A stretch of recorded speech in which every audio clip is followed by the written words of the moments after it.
¿sí? Ok.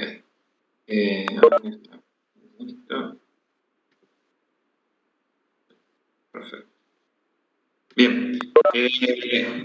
En la clase anterior habíamos estado discutiendo, ¿sí?, acerca de cómo poder expresar la superposición de ondas en términos, ¿sí?, ya no de senos y cosenos, como lo habíamos hecho en la primera clase, sino a través del análisis fasorial. Recuerdan que habíamos logrado, ¿sí?, entonces escribir a la solución de onda ya no como, ¿sí?, una suma de senos y cosenos, sino como una superposición, efectivamente, ¿sí?, de exponenciales imaginarias, ¿sí?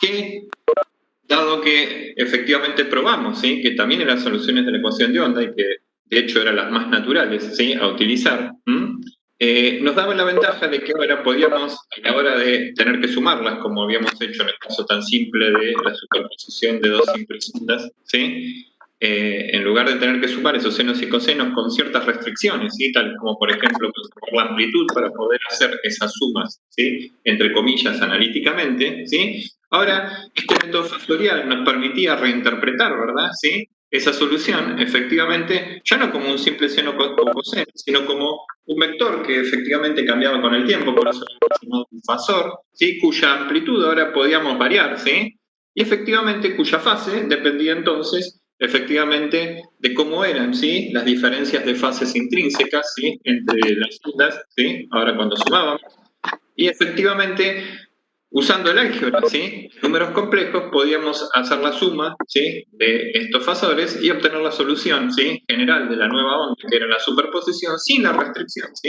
de tener que apelar, ¿verdad?, a tener que considerar situaciones donde las amplitudes fueran las mismas para poder efectuar esas sumas, entre comillas, ¿sí?, de manera analítica. Es más, probamos, ¿sí?, sencillamente, y hoy lo vamos a extender, que con ese método podíamos sumar más de dos ondas y efectivamente, como estamos tratando con exponenciales, vimos que el álgebra de los complejos nos permitía, ¿verdad?, sacar un factor común como lo hemos hecho y efectuar esa suma, entre comillas, analíticamente de una manera mucho más sencilla, ¿verdad?, que lo habíamos hecho con los senos y cosenos en la clase inicial. Eso era una parte, era la parte de alguna manera algebraica, el marco en el cual, ¿sí?, ahora íbamos a tratar el problema. Sin embargo, habíamos estado, y vuelvo a insistir, ¿sí?, que eso es lo que nos tiene que quedar claro de las dos clases pasadas, ¿sí?, aprovechándonos de la propiedad de linealidad de la ecuación de onda. Esto es, que ahora podíamos construir, ¿verdad?, una nueva solución de la ecuación de onda como una superposición, esto es esencialmente como una suma, ¿sí?, de soluciones de la ecuación de onda. ¿Y eso qué nos representaba en la realidad? Y, por ejemplo, si ahora teníamos más de una fuente que estaba emitiendo, ¿verdad?, ahora la onda resultante, ¿sí?, de la emisión de todas esas fuentes, ¿sí?, efectivamente, también, ¿sí?, era una nueva perturbación, que era solución de la ecuación de onda, y ahora, dependiendo de cómo eran, ¿sí?, las amplitudes, las fases iniciales de esa fuente, ¿sí?, es decir, las fases intrínsecas, ¿sí?, sus frecuencias espaciotemporales, íbamos a tener efectivamente un nuevo patrón que iba a depender de todas esas condiciones. Sin embargo, dijimos que no íbamos, por el momento, ¿sí?, a darnos la libertad de que todas esas cosas pudieran variar, ¿sí?, de manera, ¿sí?, ¿cómo se llama?, simultánea, sino que efectivamente íbamos a tratar con un subconjunto, ¿verdad?, ¿sí?, de perturbaciones en las cuales, ¿sí?, ahora todas las fuentes, ¿sí?, tenían exactamente la misma frecuencia, ¿sí?, ¿correcto?, espacio-temporal, ¿sí?, y que además, ¿sí?, tenían que cumplir con ciertas condiciones que, vuelvo a insistir, comparto mi pantalla de nuevo para que vean, ¿sí?, de nuevo en el PowerPoint, las enumeramos todas y las discutimos con todo detalle, ¿sí?, la clase pasada. ¿Están viendo el PowerPoint ahí? ¿Lo ven? Sí, se ve perfecto. Buenísimo, gracias, Sergio. Recuerden que las condiciones que habíamos dicho que íbamos a pedir, ¿sí?, o a las que nos íbamos a restringir esencialmente durante por lo menos este capítulo, era considerar fuentes que fueran, ¿sí?, efectivamente, que tuvieran, ¿sí?, la misma frecuencia espacio-temporal. Eso nos ponía ciertas restricciones, por ejemplo, que si ahora esas fuentes, ¿verdad?, que emitían ondas, ¿sí?, tenían que tener la misma frecuencia, pues entonces habíamos mostrado que tenían que estar inmóviles como fuentes. ¿Por qué? Y porque si se hubieran movido esas fuentes respecto al observador, ese movimiento relativo hubiera producido ¿qué cosa? Un cambio, ¿sí?, en la frecuencia.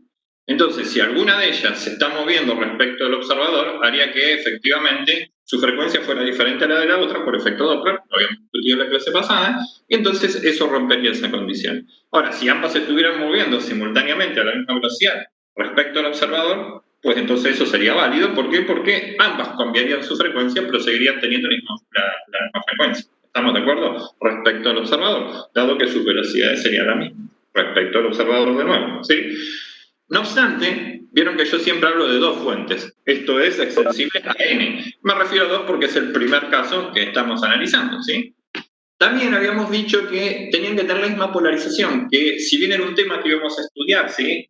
Dentro de 2 capítulos, recién en el capítulo 6, la polarización tenía que ver con el plano, por ejemplo, en el caso de la luz, donde el campo eléctrico se estaba moviendo, ¿sí? Y entonces, ¿qué habíamos visto? Que como estamos tratando de superponer ondas, es decir, de sumar ondas, ¿sí? Para que el efecto de esa suma que estudiamos con todo detalle y que vimos cómo era su energía, y probamos que efectivamente eso es una de las consecuencias más importantes que demostramos, ¿sí?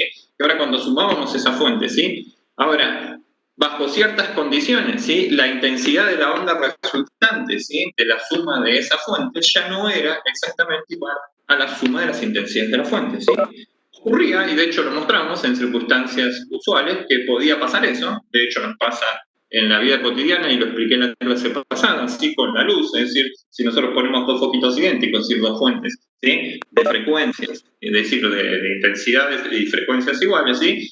Esperamos que efectivamente ahora en el ámbito de la iluminación sea el doble, ¿sí? Es decir, que tengamos el doble de intensidad. Bueno, expliqué también por qué ocurría eso con la luz, ¿sí? Pero no necesariamente, ¿sí? Eso, ¿sí? Ocurre siempre. ¿Por qué? Porque probamos efectivamente que dependiendo de cómo eran las fases, ¿sí? Y las frecuencias de esas ondas, ¿sí? Ahora la intensidad resultante, ¿sí? Podía ya no ser la suma de las intensidades, sino que podía haber un término que dependía efectivamente de cómo era la diferencia de fase en esa fuente, dando lugar a que ahora pudiera haber más intensidad en alguna región del espacio, ¿sí? A consecuencia de que hubiera menos intensidad en otra región del espacio, que hoy lo vamos a mostrar matemáticamente y con un ejemplo concreto, ¿sí? Ahora en un instante, es el próximo paso que vamos a dar. Bien, entonces, ¿por qué era importante lo de la polarización? Bueno, porque cuando yo estaba sumando ondas, por ejemplo, el caso de las ondas electromagnéticas, que son de carácter transversal, tal como lo era en el caso de las ondas en la cuerda, si yo quiero que se superpongan, necesito que los campos estén en la misma dirección. Porque si estuvieran en forma ortogonal el uno con el otro, cuando se proyectan el uno sobre el otro, se encuentran en un punto, con lo cual entonces la suma, es decir, la suma constructiva, ¿sí? O entre comillas destructiva de esas ondas, si están ortogonales, no se produce. Entonces, por eso era importante esa condición de que tuvieran la misma polarización, es decir, que si eran campos eléctricos, esos campos eléctricos estuvieran apuntando en la misma dirección del espacio, ¿sí? Para que este fenómeno se dé. Ahí aparece este término de polarización que, vuelvo a insistir, vamos a estudiar y vamos a dedicar todo un capítulo, el capítulo 6, pero es importante tenerlo en cuenta porque si yo pierdo, ¿sí? Ahora, a esta altura, ¿sí? Esa idea de que en realidad, ¿sí? Cualquier onda se puede sumar con cualquier otra cosa, que es correcta, ¿sí? Pero que el efecto de interferencia, que es lo que vamos a estudiar, ¿sí? Hoy, que vamos a seguir estudiando hoy, ¿sí? Se produce solo cuando efectivamente esos campos están en la misma dirección del espacio, ¿sí? Están apuntando en la misma dirección del espacio. Si no tengo en cuenta eso, me podría confundir, porque yo lo he hecho en algún parcial, dos fuentes que están, ¿sí? Con sus campos eléctricos ortogonales, entonces efectivamente ese proceso no va a ocurrir, y cuando yo ahora ponga esas dos fuentes, la suma de las intensidades de esas dos fuentes será simplemente la suma de intensidad de la fuente 1 más la fuente 2, es decir, la superposición, en otras palabras, la suma de las intensidades de ambas ondas. Si, por el contrario, esas dos fuentes fueran coherentes, como mostramos nosotros, sí, que su diferencia de fase en el tiempo se conserve, ¿sí? Y además tuvieran la misma polarización, ¿sí? Y la misma frecuencia, correcto espacio-temporal, ¿sí? Y estuvieran inmóviles esas fuentes, de modo tal de que se conserve esa frecuencia, entonces vamos a ver que en ciertas regiones del espacio, si fuera luz lo que estamos considerando, podemos tener más luz de lo que esperábamos, y en otras regiones del espacio, a consecuencia de eso, habrá menos luz, cosa que efectivamente eso no es explicable en el contexto anterior. Entonces, por eso es importante esa condición número 3, más allá de que el concepto de polarización en las ondas lo vamos a estudiar con todo detalle en el capítulo 6. Bien. Por último, recuerden que mencioné recién y me adelanté, de hecho no es que me adelanté, ya lo expliqué en la clase anterior, pero es importante, ¿sí? Que ahora, efectivamente, para que este proceso, para que esa intensidad I1,2 de la suma de estas dos ondas sea no nula, ¿sí? En el tiempo, ¿sí? Y ahora podamos tener regiones del espacio donde tenemos más intensidad, ¿sí? y otras regiones donde puede haber menos intensidad, de modo tal de que ahora la suma, ¿sí?, de la intensidad total de esas dos fuentes ya no necesariamente es la suma de las intensidades de cada una de ellas, ¿sí? Efectivamente, ¿sí?, es importante entonces que la diferencia de fase, habíamos probado, ¿sí?, es decir, de cómo están emitiendo esas ondas, ¿sí?, se mantenga en el tiempo. Porque si eso ocurre, entonces lo que vamos a ver y que vamos a mostrar matemáticamente hoy es que el patrón es estacionario y efectivamente entonces esa superposición se mantiene en el tiempo. Ese fenómeno que le habíamos llamado coherencia y que estudiamos la palabra coherencia con todo detalle y que tenía que ver con cómo efectivamente ahora esa diferencia de fase se conserva en el tiempo es crucial. Porque justamente, y les puse la contraparte de esa situación, le expliqué por qué estos dos foquitos, ¿verdad?, de luz que nosotros usamos para iluminarnos y de alguna manera aumentar la intensidad al doble, no cumplen con esa condición. ¿Se acuerdan por qué? Bueno, le expliqué en la clase pasada que efectivamente, típicamente se ve claramente en las luces de bajo consumo, ¿sí? ¿Se acuerdan que le expliqué que efectivamente cómo emitía luz esa fuente? Bueno, porque yo ahora, ¿sí?, excitaba los átomos, ¿sí?, del gas que está dentro de la, ¿cómo se llama?, de la, del foquito, ¿sí?, ¿correcto? Que es como el tubo de descarga que usamos allá en la facultad, el tubo que usamos para iluminarnos, ¿sí? Ese átomo se excita, gana energía de una colisión con la corriente electrónica, ¿sí?, que viaja a través del gas, ¿sí? Cuando gana energía, ¿sí?, efectivamente en algún momento se desexcita. Y al momento de desexcitarse, como pierde energía, y en realidad la energía que cambia dentro del átomo es energía, ¿sí?, el campo electromagnético, lo que hace el sistema cuando disminuye su energía es envía un mensajero de campo electromagnético, es decir, luz, un fotón. Lo presentamos en el capítulo 3 y lo vamos a estudiar con todo detalle en el capítulo 7. ¿Sí? Lo importante es que es luz. Ahora, cada átomo de ese gas, cuando emite, ¿verdad?, lo hace, ¿sí?, es decir, mejor dicho, cuando se desexcita, ¿sí?, que es en el proceso de emisión, lo hace de manera aleatoria. ¿Qué significa aleatoria? Que no está coordinado con otro átomo, ¿sí?, para decidir cuándo se excita o se desexcita, ¿sí? Eso es lo que habíamos probado, ¿se acuerdan cuando hicimos toda la metáfora del concepto de la coherencia en la clase pasada, ¿sí?, que nos orientamos a entender, ¿sí?, cómo aparecía esa correlación, ¿sí? ¿Correcto? Con el ejemplo donde yo les dije, bueno, hagamos ruido, todos hacemos ruido cuando queremos, de manera aleatoria, ¿sí? De hecho, ese experimento, les conté, lo hago todos los años en clase, ¿sí? Efectivamente, escuchamos un ruido blanco, un murmullo, porque efectivamente cada uno grita o emite un ruido cuando le canta. Sin embargo, si efectivamente, ¿sí?, el proceso fuera al revés, que todos hiciéramos el mismo ruido cuando yo levantaba la mano, si yo hacía maestro de orquesta, ¿sí?, y después nos callamos cuando bajaba la mano, efectivamente ahora el ruido, si bien podría ser inteligible porque, ¿cómo se llama?, hacemos un ruido que ininteligible en el sentido que no dijéramos nada importante, hiciéramos un ruido cualquiera, ahora al ocurrir de manera coordinada y de manera secuenciada por el maestro de orquesta, en este caso el hecho de que yo hiciera que se emitiera o no se emitiera, ya le daba, ¿sí?, un patrón que se repetía, ¿sí?, y efectivamente esa coherencia, ¿correcto?, ¿sí?, en definitiva, es decir, esa correlación, si se mantenía en el tiempo, en el caso de las ondas, implica que la fase, y hoy lo vamos a probar, ¿sí?, se conserva en el tiempo. Entonces ahora cuando yo miro un punto en el espacio, la cantidad de ondas que entran en este camino y la cantidad de ondas que entran en este camino de una fuente hasta digamos, de una fuente hasta el observador y de la otra fuente hasta el observador, ¿sí?, en cuestión, ¿sí?, la cantidad de ondas que entran ahí es la misma siempre. Porque justamente al no cambiar la fase, ¿sí?, cuando llegan ahí, llegan como lleguen, máximos con mínimos, o la posición que lleguen, pero no cambian el tiempo. Producto de esa coherencia, es decir, de que no cambia la fase con el tiempo. Y entonces el patrón que vamos a ver es estacionario y vamos a probar matemáticamente de nuevo, eso ya lo adelantamos, ¿sí? No hicimos la cuenta de qué forma tenía la I1 y 1,2, ¿sí? Si bien la dejé explícita y hoy van a hacer un ejercicio que yo puse en la guía, que es el ejercicio número 2 de la guía, que vuelve con una onda sonora a repetir lo mismo que hice yo para que vuelvan a conceptualizar ese concepto.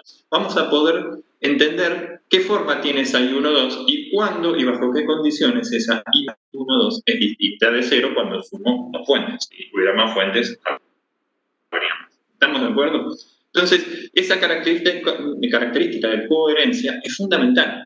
Y no se cumple justamente en el foquito de la luz porque como cada uno de los átomos de ese gas que forma, si la bombita 1 y la bombita 2 emiten cuando le cantan, ¿sí?, la fase varía con el tiempo y entonces en un punto del espacio y a veces llega al máximo con el mínimo y otra vez llega al mínimo con el máximo, pero de manera aleatoria. Entonces el promedio de eso es cuánto da 0. Por lo cual entonces finalmente lo que terminó viendo de ambas fuentes es simplemente la intensidad de una más la intensidad de otra, producto de esa falta de coherencia o incoherencia. Eso ocurre con la luz natural, la luz del foquito, la luz que viene del sol, básicamente casi todas las fuentes, ¿sí?, que nos rodean. Y entonces dicen, che, Daniel, pero lo que estamos estudiando es un fenómeno raro. No, vamos a ver que es muy poco raro, ¿sí? Y efectivamente basta con tomar una porción de un frente de onda, es decir, 2 porciones de un frente de onda en particular, eso es lo que vamos a hacer hoy, para que efectivamente esa luz que en principio provocó esa onda, sí que era incoherente, ahora, sí, por tomar 2 porciones de un frente de onda se vuelva coherente. Yo ahora voy a explicar por qué. Y entonces podamos, de alguna manera, ¿sí?, ver que efectivamente cuando se trata de luz, cuando la luz cumple con esas condiciones, bueno, entonces ahora luz más luz no necesariamente, ¿sí?, es el doble de la luz si eran las dos fuentes iguales, sino que puede ser o más que 2 veces, o inclusive en algunas regiones del espacio puede ser 0, ¿sí? Y eso es a lo que nos vamos a abocar, ¿sí?, la clase de hoy, ¿sí? Le adelanto, lo vamos a hacer para un ejemplo de 2 fuentes, ¿correcto?, ¿sí?, que es el experimento de Young, ¿sí?, que vamos a pasar a estudiar en un instante, ¿sí?, y lo vamos después a extender a 3 fuentes para que vean que todo lo que venimos aprendiendo matemáticamente se puede aplicar y podemos entender, ¿sí?, la física, ¿sí?, que se produce.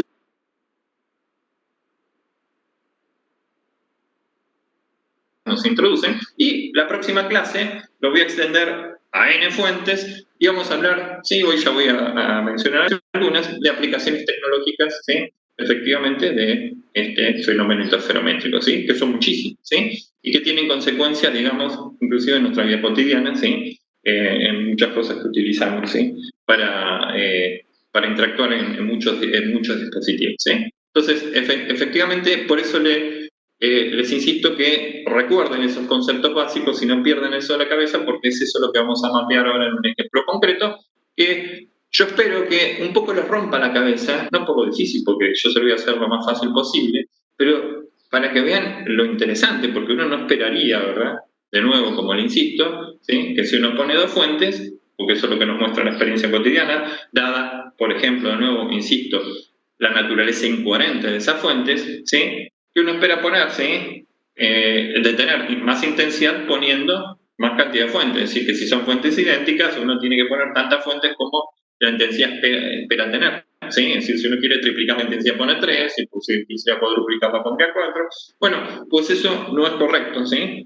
Si efectivamente, ¿sí?, estoy tratando con ondas coherentes, y que efectivamente esas ondas coherentes las puedo obtener, ¿sí?, a partir, ¿sí?, es decir, puedo construir, ¿verdad?, fuentes coherentes a partir de luz coherente, que es lo que incoherente, que es lo que vamos a en un instante probar con el experimento de Young, ¿sí?, que se trata justamente de esto que está acá, la interferometría de doble rendija.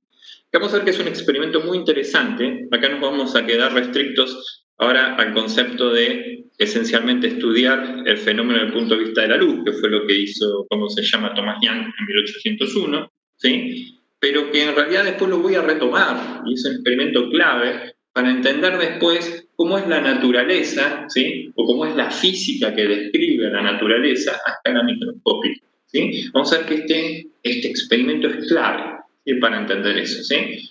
Pero ¿por qué también resultó clave cuando Young lo propuso? En realidad, Young lo hizo alrededor de 1792, 93, pero lo presentó, entiendo, en la Royal Society, estamos otra vez buscando las fechas, en 1801, y fue revolucionario por lo siguiente, porque miren las fechas que les estoy diciendo. Estamos tratando con luz. El experimento de Young, ¿sí?, es un experimento que se llama, como dice ahí, un experimento doble rendija, es decir, la interferencia esencialmente de 2 fuentes luminosas, ¿sí?, bajo las condiciones de que sea luz coherente, ¿sí?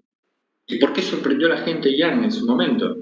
Bueno, por una cosa básica, porque mostró que efectivamente luz más luz podía ser más luz que lo que en realidad la gente esperaba, y lo que es peor, que luz más luz podía ser oscuridad. Pero no solamente eso, sino que mostró algo que en ese momento la gente no tenía muy claro también, y es cómo era la naturaleza, ¿sí?, de la luz. Si la luz era una partícula, entre comillas, ¿sí?, tenía un comportamiento particulista del comportamiento de una partícula, se le va a mostrar, ¿sí?, cómo se planteaba, que era lo que la gente creía previo a eso. ¿Por qué? Porque Newton ya había hecho un modelo, ¿sí?, ahí alrededor de 1697, ¿sí? Muy simple de la luz, donde decían que la luz era un corpúsculo, y ahora se lo voy a mostrar matemáticamente, es una pavada darse cuenta. Y lo que veía Young en este experimento era totalmente incompatible con eso, porque el tipo veía ahora que luz más luz podía ser más luz, y luz más luz podía ser oscuridad, cosa que no podemos explicar con partículas, y que efectivamente esa contraposición de explicarlo por un lado y por otro la voy a postear al capítulo 7, porque para mí va a ser troncada y para entender cómo se comporta la materia a escala microscópica y por qué da eso origen a lo que entendemos como la física que describe el universo a escala microscópica, que es la mecánica cuántica, ¿sí? Eso lo voy a estudiar bien ahí, con todo detalle, esa contraposición. Pero lo importante es que hasta ahí la gente creía que la luz era un corpúsculo. Y este experimento de Young, ¿sí? Y ahora lo vamos a mostrar, probaba que la luz tenía que ser una onda, no había otra forma. Pero fíjense, esto ocurrió en 1790, alias 1801, cuando lo presentó en la Royal Society, y la gente no sabía que la luz es una onda. Pero ustedes dicen, pues si es una pavada, si ya sé que la luz es una onda, si en el capítulo 2 probamos efectivamente que a partir de las ecuaciones de Maxwell que simetrizaban, ¿verdad? ¿Sí? La ley de Ampère con la ley de Faraday, estos campos eléctricos que variaban en el tiempo, generaban campos magnéticos, y campos magnéticos que se variaban en el tiempo, generaban campos eléctricos, probamos de manera natural que la luz obedecía entonces, mezclando esas dos ecuaciones, ¿qué cosa? Y efectivamente, una ecuación a derivadas segundas en el espacio con derivadas segundas en el tiempo, que explicaba que entonces la perturbación del campo electromagnético viajaba como una onda. Sí, pero eso recién la gente lo supo en 1854, cuando Maxwell, ¿sí?, simetrizó las ecuaciones del electromagnetismo. Esto no, esto ocurrió en 1801, ¿sí?, cuando todavía no sabían eso. No sé si me siguen. Entonces, por eso fue tan dramático y tan impactante, ¿sí?, este experimento, porque a la gente le dijo, pucha, ahora la luz es una onda, sin saber, miren bien, sin poder probar matemáticamente que efectivamente las perturbaciones del campo electromagnético se desplazaban como una ecuación de onda, ¿sí?, con derivadas segundas en el espacio y derivadas segundas en el tiempo. ¡Wow! Entonces ahí viene el impacto. Y ustedes me dirán, ¿y por qué creían antes que era un corpúsculo? Bueno, pues miren este dibujito sencillo que yo había planteado. Todas las mañanas cuando ustedes se levantan, seguro, ¿no?, y van a salir, pasan por el baño para mirarse en el espejo para ver si están peinados o se afeitan, en el caso de los varones, lo que fuera. ¿Estamos de acuerdo? ¿Qué pasa cuando se ponen frente al espejo? Pues, y ustedes se ven en el paidalismo, del otro lado. ¿Por qué ocurre eso? Bueno, lo vamos a estudiar en el capítulo 9, ¿sí? Es muy sencillo, pero la física está acá y ya se lo voy a explicar rápidamente. Imagínense que esta es su cara, ¿sí? Lo pongo como un punto frente, ¿sí?, correcto, al espejo. Un punto simplemente porque tomo la luz que se refleja en mi ojo y va derecho, ¿sí?, en este caso a la cámara, que serían las veces del...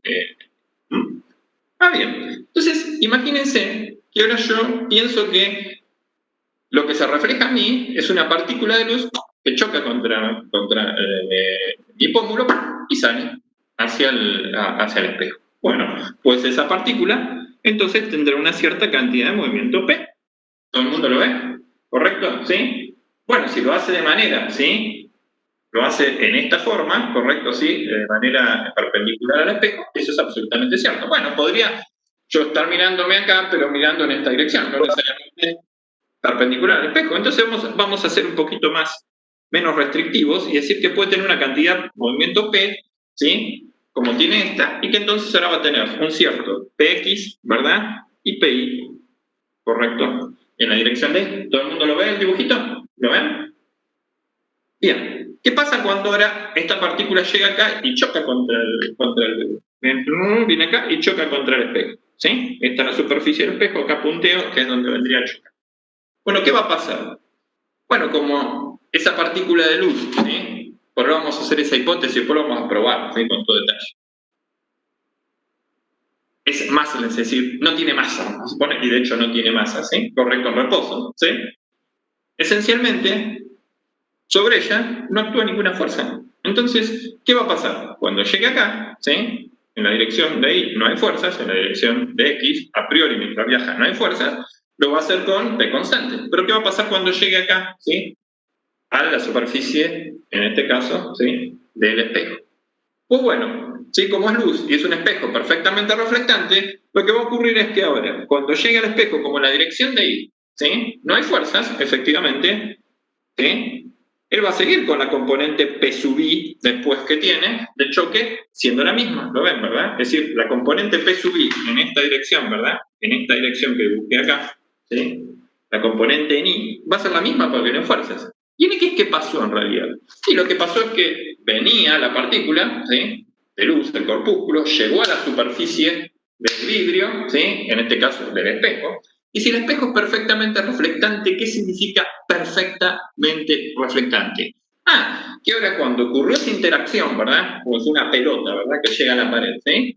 Si es perfectamente reflectante, quiere decir que se refleja todo, es decir, que no hay pérdidas de energía. Y si no hay pérdidas de energía, entonces, ¿qué tendría que pasar? Y que toda la energía cinética con la que viene es exactamente igual a la energía cinética que se va. A la miércoles.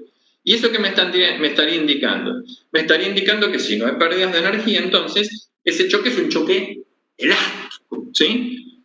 Por el contrario, eso sería plástico, donde hay pérdidas de energía, si se va algo en calor. No, elástico, ¿sí? No se pierde nada, ¿correcto? Y si no se pierde nada, quiere decir que el tipo venía con P sub X en esta dirección, producto del choque, como se conserva su energía cinética, ahora tiene que salir con menos P sub X, ¿sí? Porque tiene que tener la energía cinética. Entonces, ¿cuánto cambió, ¿sí? Su energía cinética? Y como cuando lo veíamos en el caso de los gases, pasaba lo mismo, eso le pasa a los gases cuando llegan a la pared del contenedor, cambia un delta P que es 2P.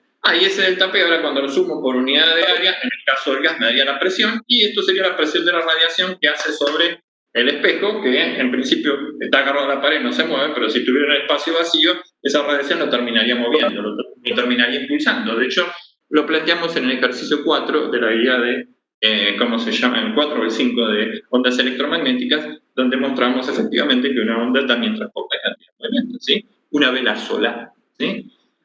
Entonces eso fue lo que le llevó a pensar a Newton, justamente mecánica newtoniana, que entonces si esto ocurría, miren qué cosa divertida que pasa.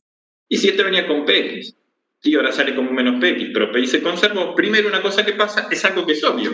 Entonces, el ángulo con el que entró, como las dos componentes de Y, son el de X y de Y, no se alteraron, siguen siendo las mismas, el ángulo con el que entró tiene que ser igual al ángulo con el que salió, algo que nosotros sabemos y después vamos a probar matemáticamente, pero es consecuencia de esto. Es decir, que el ángulo de incidencia y el ángulo de reflexión, ¿sí? Son los mismos. Es decir, tanto eso como respecto, en realidad serían respecto a la vertical, es decir, teta I es igual a teta R. ¿Estamos de acuerdo? ¿Sí? El ángulo de incidencia igual al ángulo de reflexión. Algo que sabemos. ¿Producto de qué? Y bueno, que ahora, justamente como es perfectamente reflectante, si yo ahora proyecto para acá atrás, ¿verdad?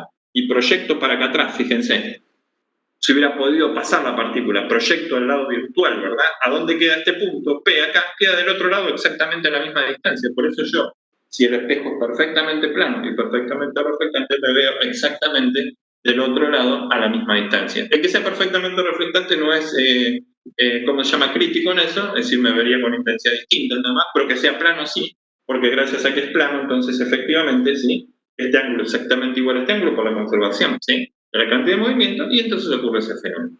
Eso fue lo que le llevó a pensar a Newton en 1600, creo que era 1690, así que efectivamente la luz se trataba, ¿sí? De un corpúsculo. ¿Qué es lo que mostraba el experimento de Young? Todo lo contrario, ¿sí? ¿Por qué? Y bueno, lo planteo acá rápidamente con el mismo argumento, pero me voy a dedicar un buen tiempo en el capítulo 7 porque esto es crucial, ¿sí? Para entender que la luz después vamos a ver que es las dos cosas, es una partícula y una onda. No me den bolilla, escúchenlo, después les voy a explicar eso, ¿sí? Con todo detalle y espero que le quede bien incorporado en su vida porque es crucial, ¿sí? Para entender cómo funciona, ¿verdad? El mundo a escala microscópica. Si eso fueran entonces, ¿sí? Como les muestro acá, partículas, ¿yo qué esperaría? Y que si las partículas vienen de acá, pasaran, ¿sí? Como está en el experimento de Young, ahora vamos a ver por un agujero, por otro agujero, y acá viera qué cosa. La suma, ¿sí? De lo que veía que pasó de un agujero más del otro agujero. Es decir, que, entre comillas, algo así como que vería, de nuevo, la suma de las intensidades, la suma de los flujos. Sin embargo, no era lo que veía Young. Young veía que había, y de hecho se los cuento, y acá se está viendo, ¿sí? Ustedes ven la animación que está acá abajo, acá viene un frente de onda que puse las ondas de color verde y color rosa, ¿sí?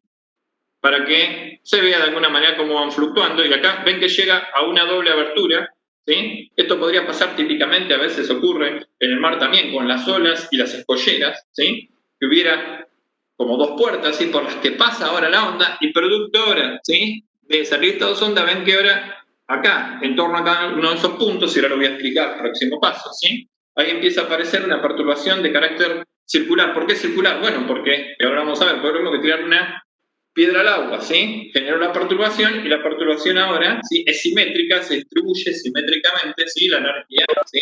En el medio, ¿sí? De manera que cuando yo hablo, lo que genero es una onda esférica, ¿sí? Correcto, ¿sí? Que distribuye uniformemente toda la energía, ¿verdad? ¿Sí? De hecho, en realidad, para mi boca, en realidad es semiesférica, porque no soy como Michaga, no tengo la boca que me llega hasta atrás, ¿sí? Entonces no es isótropa, ¿sí? Sale acá en una semiesfera, ¿sí? Se distribuye, ¿sí? Toda esa energía de manera, ¿sí? Uniforme en un frente de onda de carácter, ¿sí? Esférico si estoy en el espacio, y si lo estoy mirando acá, ¿verdad? Que lo estoy mirando en algo plano, será un patrón circular, correcto, ¿sí? Que sería la superficie del agua si lo estuviera viendo con agua, y si fuera luz, efectivamente, cada una de estas fuentes estaría emitiendo, y ahora lo voy a probar, una onda esférica. Lo voy a probar en un instante porque es algo fundamental. Bueno, pues, ¿qué probó? ¿Sí? Y a eso vamos matemáticamente, ¿sí? A abordar. Yang, que cuando lo que venía acá, ¿sí? No era una ola, sino que era luz, y yo hacía dos pequeños pinholes. Pinholes son, agarro una superficie, y ahora después voy a discutir por qué tienen que ser pequeños, ¿sí? En una superficie opaca, ¿verdad? ¿Sí? Y hago dos pequeños agujeritos, ¿correcto? ¿Sí? Y dejo pasar la luz, ¿verdad? Si miro el patrón de iluminación de esos dos pequeños agujeritos del otro lado de una pantalla, en lugar de esperar ver, ¿sí? Si eso estuviera todo en una caja negra, si no entra luz de otro lado, ¿sí? En lugar de en esa pantalla ver, ¿verdad? La suma de la intensidad de este foquito, de ese agujerito, ¿verdad? Más la suma de la intensidad de este otro agujerito, que sería el otro foquito. Ahora, lo que veo, ¿sí? Tal como les muestro acá en el PowerPoint, ¿sí? Que lo logran ver acá, ¿verdad? ¿Sí? En una pantalla sería una región, ¿verdad? Llena de qué cosa? De puntos iluminados, separados por puntos oscuros. Acá hay un fenómeno que ¿cómo se llama? Se le está sumando al hecho de que no son puntuales. Eso lo vamos a estudiar en el próximo capítulo, el capítulo 5, ¿sí? Se llama el problema de que ahora la abertura sea finita. Finita significa no sea puntual, si no sea una fuente puntual, ahora lo voy a discutir en un instante, si es una fuente extensa que se llama difracción. Ahora lo vamos a estudiar en el capítulo 5, eso, y hace que efectivamente esas zonas brillantes y oscuras, ¿sí? En realidad vayan disminuyendo, ¿verdad?, en su intensidad cuando me muevo a lo largo de la distancia, pero en realidad lo importante es que lo que se ve ahí es que hay zonas iluminadas, oscuras, zonas iluminadas, zonas oscuras. Y eso fue lo que probó Yang. Es decir, que había lugares del espacio en esa pantalla donde luz más luz, es decir, la luz que llegaba de una fuente y de otra fuente, no daba más luz, daba oscuridad, porque eran las dos iguales. De locos eso. No se podía explicar con el modelo de partículas, es decir, con el modelo de corpúsculos para la luz, ¿sí? Que había propuesto Newton previamente, y eso solamente era posible explicarlo, y de hecho lo vamos a mostrar matemáticamente ahora, considerando que ahora esa luz que había llegado ahí, en realidad no se comportara como luz, sino que fuera una onda, ¿sí? Y efectivamente ahora lo que estaba haciendo era sumar las contribuciones de dos fuentes, como hicimos acá, ¿sí? Que ahora además eran coherentes, es decir, que conservaban esa diferencia de fase en el tiempo, de modo tal de que esa I1, 2, para esas dos fuentes fuera distinta de cero, dando lugar a que ahora hubiera regiones del espacio donde había más intensidad y otras donde no había porque eran idénticas.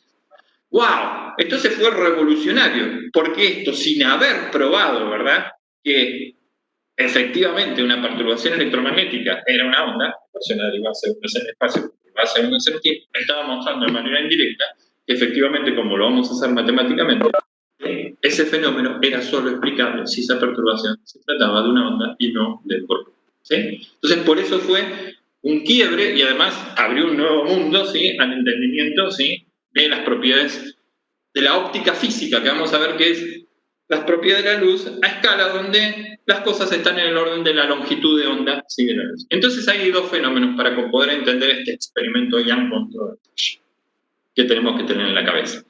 Che, pero Yang, ¿cómo hizo para tener luz coherente? Es decir, ¿qué hizo de novedoso Yang al venir y agarrar, ¿sí?, hacer una cámara oscura, ¿verdad?, hacer dos pequeños agujeros, ¿correcto?, ¿sí?, en una pantalla opaca, ¿sí?, y del otro lado, ¿sí?, en esa cámara oscura, ver el patrón, ¿verdad? ¿Sí? De iluminación de esos dos pequeños agujeritos, ¿verdad? En una pantalla para probar que la luz era una onda. ¿Cómo hizo eso? ¿Cómo logró que esa luz, ¿sí?, fuera coherente? Entendiendo por coherente, ¿sí?, eso que nosotros dedujimos en las clases anteriores, ¿sí?, como condición necesaria para que en realidad esa I1,2 fuera distinta de 0 y entonces ahora la intensidad de todo el espacio no fuera igual a la suma de las intensidades de ambas fuentes. Entonces, ¿cómo hizo y qué hay de secreto en este experimento de doble rendija? Que además se hizo en 1801, con lo cual la tecnología que estaba disponible ahí era muy básica, quiere decir que nosotros lo podríamos hacer en nuestra vida cotidiana, ¿sí? Y tendríamos que poder probarlo, ¿sí? Porque la verdad no tenía nada que no tengamos nosotros ahora acá, de hecho tenemos muchas más herramientas a mano para hacerlo, ¿sí? Y efectivamente pudo poner de manifiesto este fenómeno. Bueno, pues para entender eso, la primera clave está acá, en algo que yo voy a adelantar, ¿sí?, acá, que se llama el principio de Huygens y que también vamos a apelar cuando veamos este fenómeno de difracción, ¿sí?, a mostrar matemáticamente en el capítulo 5. ¿Qué es el principio de Huygens?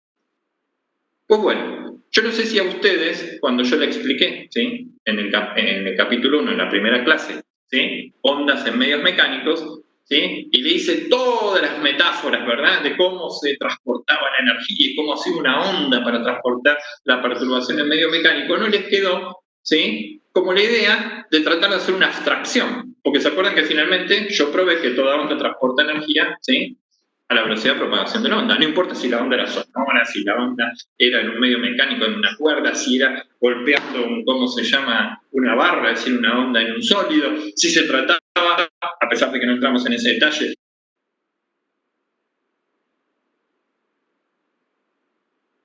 eran lineales, ¿sí?, o por lo menos no siempre correcto, con lo cual era un poco más complicado, ¿sí? Y después probamos también eso en una onda electromagnética. Entonces, la pregunta es, che, pero el fenómeno entonces, primero, en la mecánica parecía ser que el toque, es decir, la energía, la perturbación, se le iba pasando de una a otra. En la onda electromagnética hay un campo, no hay nadie que le pase información al sitio al lado. Entonces, puedo hacer como un modelo abstracto de entender cómo hace una onda, ¿verdad?, para propagarse. Esto es tirar una piedra al agua, ¿verdad? Y cuando esa, ¿sí?, perturbación se propaga, entender cómo ocurre eso de manera abstracta sin tener que estar pensando cómo en el agua una partícula, ¿sí?, cuando sale de su posición de equilibrio perturba a la otra para, ¿cómo se llama?, para así de alguna manera quitarla de su posición de equilibrio y de esa manera, ¿sí?, ir, ¿sí?, conduciendo la perturbación a lo largo del medio. Pues bueno, alguien, ¿sí?, un físico holandés llamado Christian Huygens, ¿sí?, Huygens como se escribe ahí, pues hizo un modelo, ¿sí?, abstracto de entender cómo hace una onda para propagarse.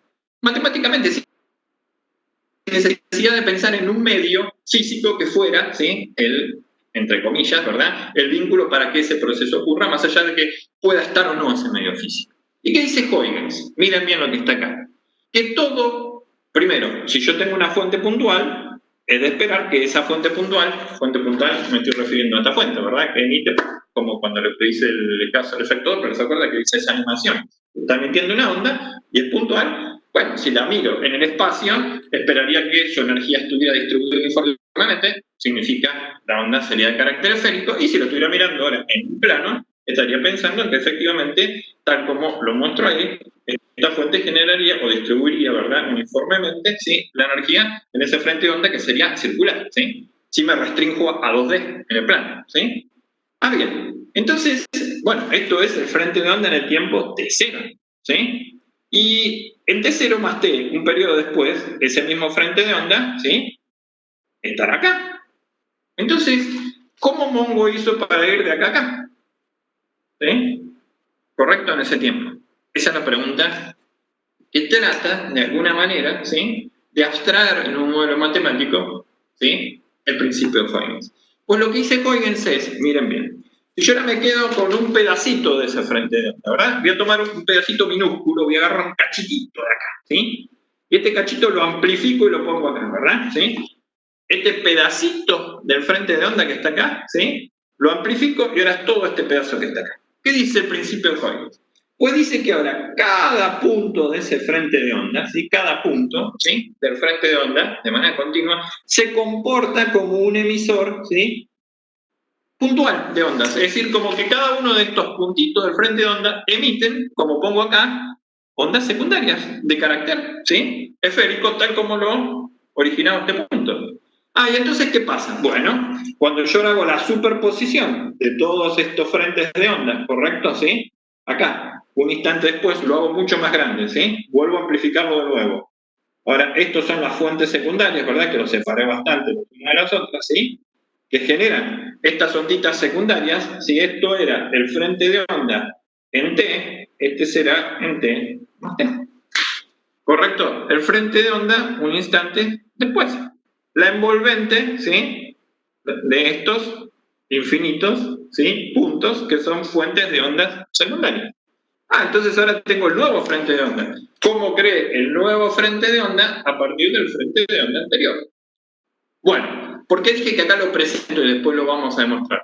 Porque yo me acuerdo que cuando yo lo aprendí esto por primera vez me voló la cabeza porque dije, claro, eso es naturalmente la forma de comprender cómo ahora avanza la perturbación, independientemente de que yo ahora tenga que estar pensando que si estaba en el material, ahora este átomo salió de su posición de equilibrio, es decir, producto de la deformación, ¿verdad? ¿Sí? Al estirarse, ¿qué pasa? Y bueno, de alguna manera cambió la distancia relativa con el vecino, por lo cual perturbó el vecino y lo sacó del equilibrio también, y de esa manera entonces se va propagando la perturbación. Bueno, sí, en un medio mecánico eso podría llegar a tener sentido. Pero si yo ahora no tengo eso, por ejemplo, tengo luz y la luz está en el vacío, es un campo y yo necesito un modelo equivalente que ahora me permita entender cómo es posible que ahora, sí, esa perturbación, ¿verdad?, vaya avanzando, ¿sí? Y es como que no tengo nada de qué agarrarme si estoy en el vacío, para entender ese concepto de cómo el campo ahora va fluctuando, ¿sí?, en el tiempo, más allá de que pueda pensarlo y piensen que este principio de Huygens y esta teoría, ¿verdad?, de la interferencia, ¿sí?, o el experimento doble rendija de Young, son inclusive previos a las ecuaciones de Maxwell, es decir, que ni siquiera lo podía pensar en términos de, bueno, sí, se va acoplando el campo electromagnético y de esa manera va avanzando. No, porque la gente no lo sabía en ese momento. Tenía que tener un modelo más constructivista para poder entenderlo, y este modelo matemático, que es el principio de Huygens, es perfecto porque me permite ahora entender de manera natural, y vamos a ver qué consecuencias tiene, ¿sí?, efectivamente cómo se construye el frente de onda, ¿sí?, resultante a partir del frente de onda inicial. ¿Qué fue lo que me pasó a mí como estudiante cuando me explicaron esto? Fantástico, entendí eso. Entiendo perfectamente por qué ahora la onda avanza. Pero al mismo tiempo digo, che, me acuerdo que en ese momento le dije al profesor, pero bueno, de la misma manera que yo ahora puedo generar la envolvente, ¿verdad? Correcto, ¿sí? Para generar el nuevo frente de onda de estas ondas secundarias para adelante, como la superposición, ¿verdad?, del frente de onda que se hace con la envolvente a todas las onditas estas secundarias. Y la pregunta es, ¿por qué no aparece uno para atrás? Le digo, ¿sí? Porque con el mismo sentido, si uno para adelante, tendría que ir, como esto es simétrico, una para atrás.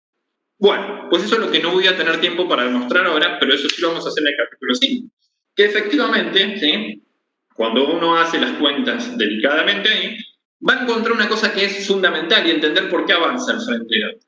Y es el hecho de que así como el frente de onda, ¿sí?, que se arma en el tiempo posterior como superposición de las onditas secundarias, avanza, ahora, la que tendría que venir para atrás, ¿verdad?, que sería la envolvente que haría acá, ¿verdad?, para el lado de atrás, en realidad, ¿sí?, cuando uno hace los cálculos adecuadamente, ahora, entre comillas, ¿sí?, miren bien, voy a usar la misma palabra que venía siendo, interfiere, se suma, ¿verdad?, destructivamente con el inicial. Destructivamente, ¿qué significa? Cancelando el inicial, de modo tal de que ahora, producto de ese frente de onda, ahora sale un nuevo frente de onda, pero anterior ya no queda. Entonces por eso avanza la onda. Y eso es lo que vamos a probar matemáticamente cuando veamos, ¿sí?, el principio de Huygens, y eso se conoce con el nombre de factor de oblicuidad.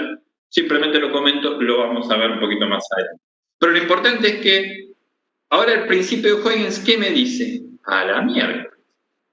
Y usted va a decir, ¿para qué me enseñaste esto, Daniel? Bueno, miren la anterior, ¿sí?, filmina. Acá viene un frente de onda, es decir, un conjunto de trenes de onda que lo generó una fuente. Por ejemplo, olas en el mar o luz que venía hacia el experimento doble rendija de Young. ¿Qué pasa cuando yo ahora pongo una cosa opaca? Y si es opaca, esa luz llega ahí y efectivamente, si es opaca, gran parte de esa energía, de hecho, si es opaca, se va a absorber, ¿sí?, calentando la cosa. No importa, lo importante es que si es opaca del otro lado de esa pared opaca, no hay luz. ¿Qué pasa ahora cuando yo voy y hago dos agujeritos ahí? ¿Sí? abro 2 puertitas en digamos, en esa pared opaca. Bueno, pues lo que pasa es esto que estoy viendo acá, ¿sí? Si ustedes lo ven, ¿sí? En esta parte, ¿sí? De la filmina, ¿sí? Ahora, las ondas logran que, ustedes dicen, pasar a través de 2 puertas. ¿Cómo? ¿Cómo? ¿Y por qué venía una onda plana, se veían ahí plano, de frente de onda, estaba muy lejos la fuente, y ahora resulta ser que justo a partir de esos 2 agujeritos acá parece ser que las ondas, ven que tienen forma, ¿sí? Como acá, circular. Pues bueno, porque efectivamente lo que opera ahí es el principio de Huygens. ¿Qué dice? De todo el frente de onda, de esa onda, este que está llegando justo un instante antes acá a la pared, para aplicar el principio de Huygens, ¿cómo se genera? ¿Sí? El próximo en la pared. Bueno, todos los que están en la pared, como no pueden seguir en la pared, no pasa nada. Ahora, los que están en la parte no interrumpida, en el agujerito que abre en la pared, ¿sí? ¿Correcto? ¿Sí?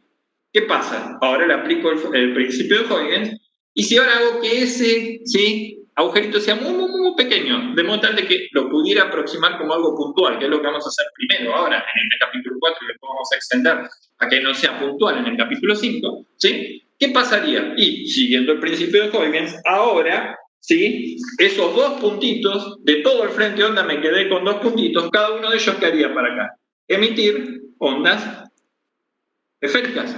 ¿Lo ven? ¿Correcto? ¿Qué es lo que estoy viendo? Exactamente tanto acá, en la parte azul, que les muestro acá en el slide de arriba, como acá en la parte animada que le puse abajo. ¿Estamos de acuerdo? ¿Sí? ¿Bien? ¡A la miércoles! Entonces, efectivamente, ya eso es una prueba contundente porque eso la gente lo ve. De hecho, esa animación que pongo acá, ustedes lo podrían ver básicamente en una cuba de ondas en su casa, haciendo un experimento muy simple adentro de una, por ejemplo, de una, ¿cómo se llama? No sé si tienen algún recipiente donde hacen los canelones o algo así, básicamente algo donde pueden poner agua, ¿sí? Contenida, ¿correcto? ¿Sí? Como una ensaladera, de manera cuadrada, sería más simple, ¿verdad? Y poner un obstáculo pequeño, ver que si el obstáculo lo cierra todo y dejan un pequeño obstáculo del otro lado, van a ver mirar lo que están viendo acá. ¿Por qué? Porque efectivamente opera el principio de Huygens. A la miércoles. Pero ¿dónde está el chiste ahora? Y eso es lo que quiero que se den cuenta.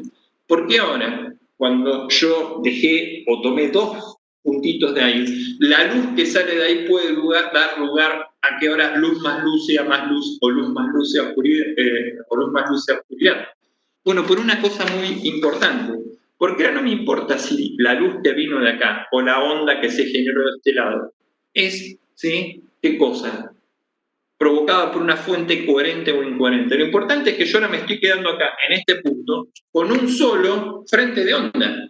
Y si miro el principio de Huygens, ahora ven, todos los puntos que forman parte de un mismo frente de onda, acá se los estoy mostrando, esto es lo que pueden hacer en la ensaladera en su casa, ¿sí?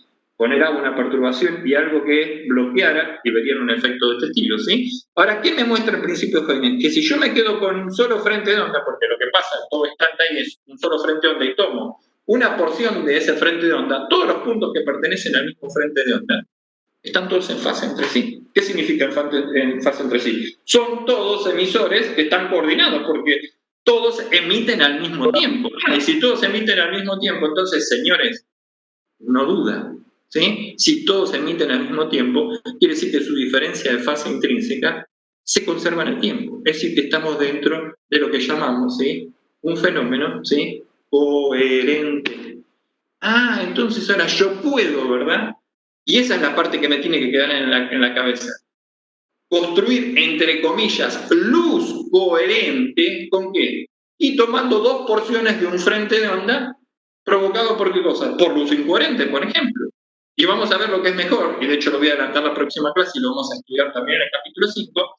No solo puedo hacerlo tomando 2 porciones del mismo frente de onda, sino ahora tomando, ¿sí? Una porción del frente de onda y dividiendo lo que llama su amplitud, buscando algún proceso en el cual, cuando este pasa al medio, ¿verdad? ¿Sí? Sea distinta la intensidad del que vuelve y efectivamente estoy tomando del mismo frente de onda 2 partes. Y si tomo del mismo frente de onda 2 partes, por ser parte del mismo frente de onda, también está, ¿sí? Entre comillas, sincronizado, es decir, hay correlación, hay coherencia, y entonces se va a provocar el fenómeno interferométrico. Se lo dejo picando, ¿sí?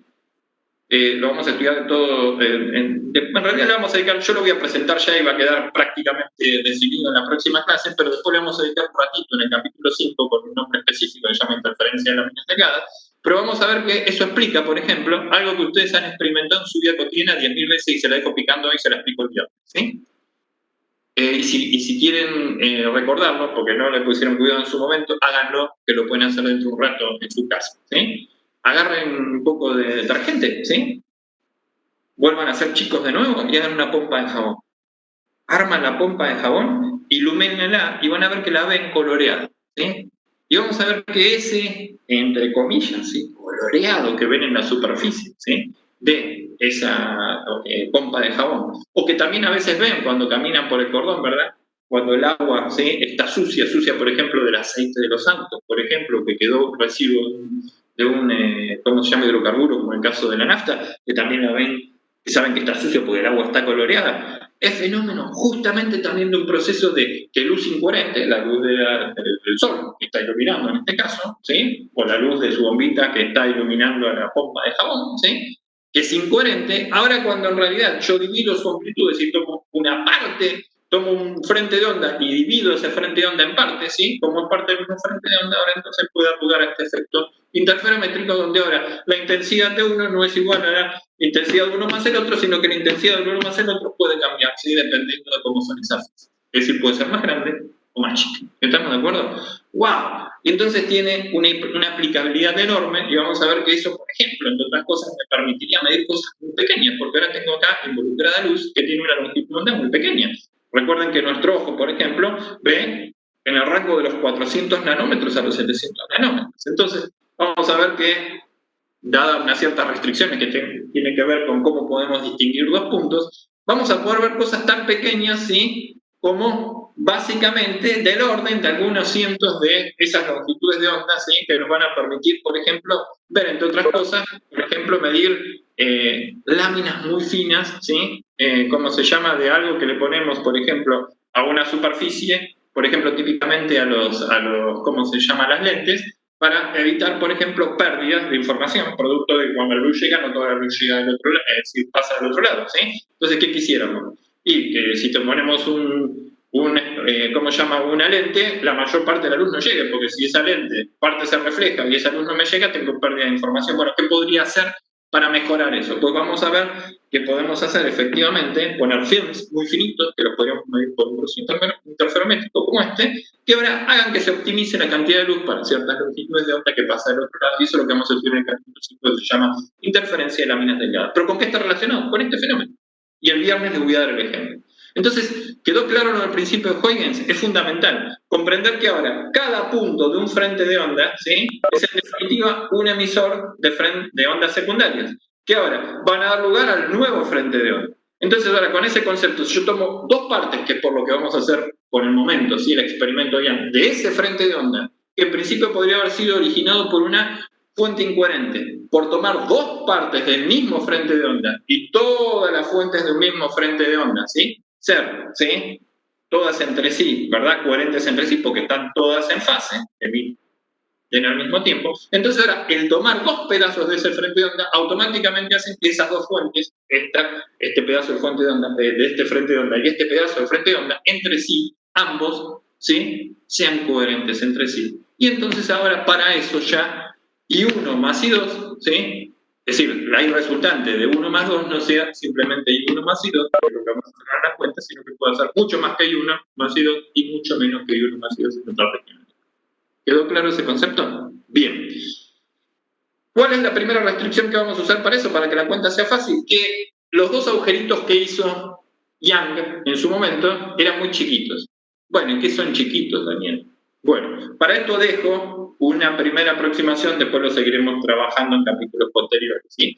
¿Pero qué es chiquito? Bueno, si yo vengo, eso era una pared, y meto dos puñetazos, vamos a suponer que era una pared de Tergopol, y meto dos puñetazos y abro dos agujeros del tamaño de mis puños, pues la luz que pase por ahí, efectivamente, difícilmente vaya a ser ese fenómeno. ¿Por qué? Porque ahora vamos a probar, ¿sí? Efectivamente voy a necesitar, como voy a tener dos fuentes, ¿sí?, voy a necesitar que la cantidad de ondas que entra en un camino y otro sea diferente, pero sea medible, ¿sí?, ¿correcto? En términos de la longitud de onda.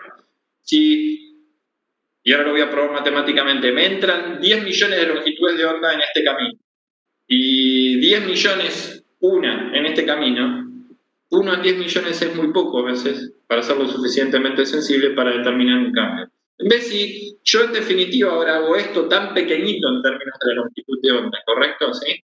Que ahora esos agujeros están en el orden de la longitud de onda, entonces vamos a ver que ahí la cosa es apreciable y ahí deja de operar lo que llamamos la óptica geométrica, la óptica donde la luz se propaga como si fueran rayos, y empieza a tener sentido esta propagación ondulatoria, donde empieza a cobrar un sentido importante el hecho de que el principio de Huygens, ¿sí?, ya es notorio en los resultados en los resultados que nosotros estamos obteniendo del experimento. Entonces, ¿bajo qué condiciones eso se da? Óptica física. Vuelvo a insistir, vamos a trabajar sobre estos conceptos, ¿sí?, a lo largo del capítulo siguiente, ¿sí? Esta condición de qué tamaño tendrían que tener esos agujeros, bueno, efectivamente tendríamos que estar en este ámbito de la óptica física, es decir, que el tamaño de los agujeros tendría que estar en el orden de la longitud de onda. Che, Daniel, pero la longitud de onda es chiquitísima. Estamos hablando que si hablamos del amarillo, que es donde tenemos nuestra mayor acuidad visiva, porque es donde el Sol básicamente emite, por su temperatura, ¿correcto? ¿Sí? Donde tiene el máximo, ¿sí?, de la distribución,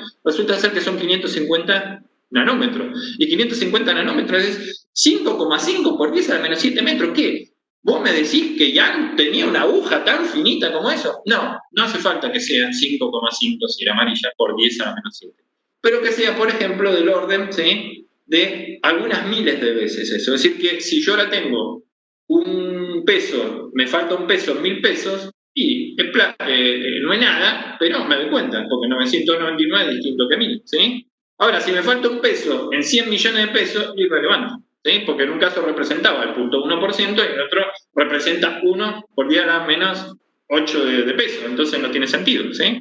¿Correcto? Entonces, esencialmente lo que estamos diciendo es que los agujeros tienen que ser de algunos cientos órdenes de longitudes de onda, con lo cual, si estamos hablando del amarillo, yo podría hablar de agujeros del orden de algunas decenas de micrones, ¿sí?, o de milímetros, ¿sí? Una punta de aguja tiene 1 milímetro y con eso va a funcionar. ¿Y cuánto es 1 milímetro? Y del orden de 1000 micrones, ¿sí? Estaríamos hablando algo así como unas 10.000 longitudes de onda de estas. ¿Por qué? Porque estamos hablando de algo de 10 a la menos 7. Bueno, que me falte 1 o 2 en 10 a la menos, en 10 a la 4 es medible. Ahora, si me falta 1 o 2 en 10 a la 11, no me doy cuenta. Y eso es lo que pasaría si yo ahora hago un agujero del orden del puño, que está en el orden de algunos centímetros, que es el orden del metro. ¿Estamos de acuerdo? ¿Sí? Porque estaríamos comparando 10 a la menos 7 contra 10 a la 1. ¿Estamos de acuerdo? ¿Sí? Correcto, entonces no tiene ningún sentido. ¿Ok? Bien, eso es lo que nos tiene que dar claro ahora. Ahora, ¿cómo atacamos este problema? Pues acá viene la abstracción. Manos a la obra, y ahí sí vamos a las cuentas, ¿sí? Y se acabó el biribiri, vamos a hacer cuentas y entender este concepto, ¿sí? ¿Cómo modelamos este problema? Pues bueno, las dos fuentes que están ahí escritas, matemáticamente lo podemos pensar como dos fuentes de luz, como pongo acá, una fuente F1, una fuente F2, como están ahí, que tienen evidentemente un campo E1, ¿sí?, y un campo E2. Acá que estoy suponiendo de entrada, que podrían tener intensidades diferentes. ¿Y cómo podrían tener intensidades diferentes? Bueno, porque tengo dos agujas y la primera un poquito más gruesa que la otra, entonces evidentemente harían que efectivamente la contribución de la más gruesa fuera más grande que la más finita. ¿Estamos de acuerdo? Bueno, eso lo voy a plantear de manera general porque a nosotros ahora los, ¿cómo se llama?, fasores que tenemos, ¿cómo se llama?, dan esa posibilidad. Después van a ver que, oh sorpresa, voy a considerar que esas dos fuentes son idénticas, porque de hecho si hice el agujero con la misma aguja, entonces la fuente 1 y la fuente 2 tienen que ser idénticas. Y como tomé dos partes idénticas del mismo frente de onda, entonces estoy frente a dos fuentes que son absolutamente idénticas. ¿Está? Bueno, entonces eso es lo que estamos modelando en el experimento ya. De este lado la fuente, ¿verdad? Correcto, la fuente, ¿sí? Correcto, que emite ondas incoherentes. Muy lejos acá, una pantalla opaca a la que le hicimos dos agujeros que por ahora son puntuales, ¿sí? Tan finito como un punto, ¿sí? Entonces aplicamos el principio de Huygens de la forma más sencilla, como es un punto, ¿sí? Se van a generar a partir de esos, ¿sí?, de esas dos fuentes, ondas de carácter, ¿sí?, esférico. Bien. Y ahora yo quiero en una pantalla, ¿sí?, que fue lo que le presentó, ¿sí?, Yang a sus colegas en la Royal Society, ¿sí? A una pantalla que está lejos, ¿verdad? ¿Sí? A una cierta distancia, ¿verdad? ¿Sí? De estas dos fuentes, ¿sí? Quiero ver cómo es la intensidad en uno de esos puntos del espacio, ¿correcto? ¿Sí? Entonces, ¿qué es lo que tengo acá? Bueno, como verán, y lo pueden ver en la hoja número 9 de los apuntes, ¿sí? Yo voy a tener ahora la fuente 1 y la fuente 2 que están emitiendo, ¿verdad? ¿Sí? Una de las cuales, ¿sí? Cuando emite, ¿verdad? Las ondas para llegar al punto P, de la pantalla, ¿sí? Que lo voy a poner acá, ¿sí? Tienen que recorrer la distancia R1 y en tanto que los que emiten, ¿sí? La fuente F2, ¿sí? Van a tener que recorrer toda esta distancia R2 para llegar al punto P. ¿Todo el mundo de acuerdo está ahí? Bien, entonces, como yo estoy haciendo superposición de ondas y sé que cada una de estas fuentes, ¿sí? Emite una onda, pues ahora, en lugar de escribir un seno y un coseno, como ya sabemos que lo podemos escribir de forma exponencial, y para eso estudiamos todo el análisis fasorial en la clase pasada, ¿sí? Antes de entrar al fasor sabemos que podemos escribir también esa solución y lo probé matemáticamente como una combinación lineal de exponenciales. Entonces voy a decir que esta E1, ¿sí? Es decir, el EP sería la suma de lo que genera la fuente 1, es decir, el campo eléctrico en el punto P, ¿sí? Va a ser la suma del campo eléctrico generado por la fuente 1 más el campo eléctrico generado por la fuente 2. Que sé que ahora, como son, ¿sí? Ondas, ese E1 va a ser ¿qué cosa? E01, ¿sí? Que sería la amplitud del campo, por E a la I, K por R1 menos omega T más Phi1, ¿sí? En tanto que para la fuente 2 sería un E02 por E a la I, K por R2 menos omega T más Phi2. Todo el mundo me siguió lo que estoy escribiendo acá. Simplemente ahora dije, bueno, yo ahora quiero saber cómo es la amplitud en el punto P de los campos eléctricos producto de la superposición de las ondas que generó, ¿verdad? La fuente 1 y la fuente 2 respectivamente. Cuenta que estoy haciendo acá, ¿sí? ¿Está? ¿Y ahora qué es lo que toca hacer? Bueno, que cada una de esas fuentes emite ondas, ¿sí? Estas son las ondas que está emitiendo, amplitud, ¿sí? Y ahora, ¿cómo escribí la solución? Y en lugar de escribirla como un seno y un coseno, la estoy escribiendo explícitamente como una exponencial, que fue lo que estoy escribiendo ahí. ¿Está? ¿Y ahora qué tengo que hacer? Tengo que hacer esa cuenta. Bien. Hasta ahí seguimos haciendo todo lo que aprendimos en las dos clases anteriores. Superponiendo. Bueno, vamos a ver a qué da lugar esto. Entonces, el EMP será E01 por E a la I, K por R1 menos omega T más Phi1, más E02 por E a la I, KR2 menos omega T más Phi2. Bien, espectacular, ¿sí? ¿Y ahora cómo resuelvo eso? Bueno, tratemos de hacer un poquito de álgebra para tratar de entender esto, ¿sí? Bueno, esto es como E a la I algo más E a la I algo. Bueno, yo podría hacer una cosa. Primero, sacar factor común ¿sí? Matemáticamente. Es decir, lo voy a resolver primero analíticamente y después lo voy a resolver fasorialmente, ¿sí? Van a ver que voy a hacer dos caminos, ¿sí? Uno el analítico y otro después el vectorial, que es el fasorial, ¿sí? ¿Correcto? Equivalente, que es volver ahora a usar estas mismas exponenciales escritas como números complejos, ¿de acuerdo? En el campo complejo. Bien, cuando yo ahora hago esto, ¿cómo podría escribirlo? Y como es 0,1, pone a la I, K por R1 menos omega T más Phi1, factor común ¿de qué cosa? De 1 más E02 sobre E01 por E a la I, ¿y acá qué me quedaría? Y ahí lo muestro, K por R2 menos R1 más Phi2 menos Phi1. ¿Por qué me quedó esto?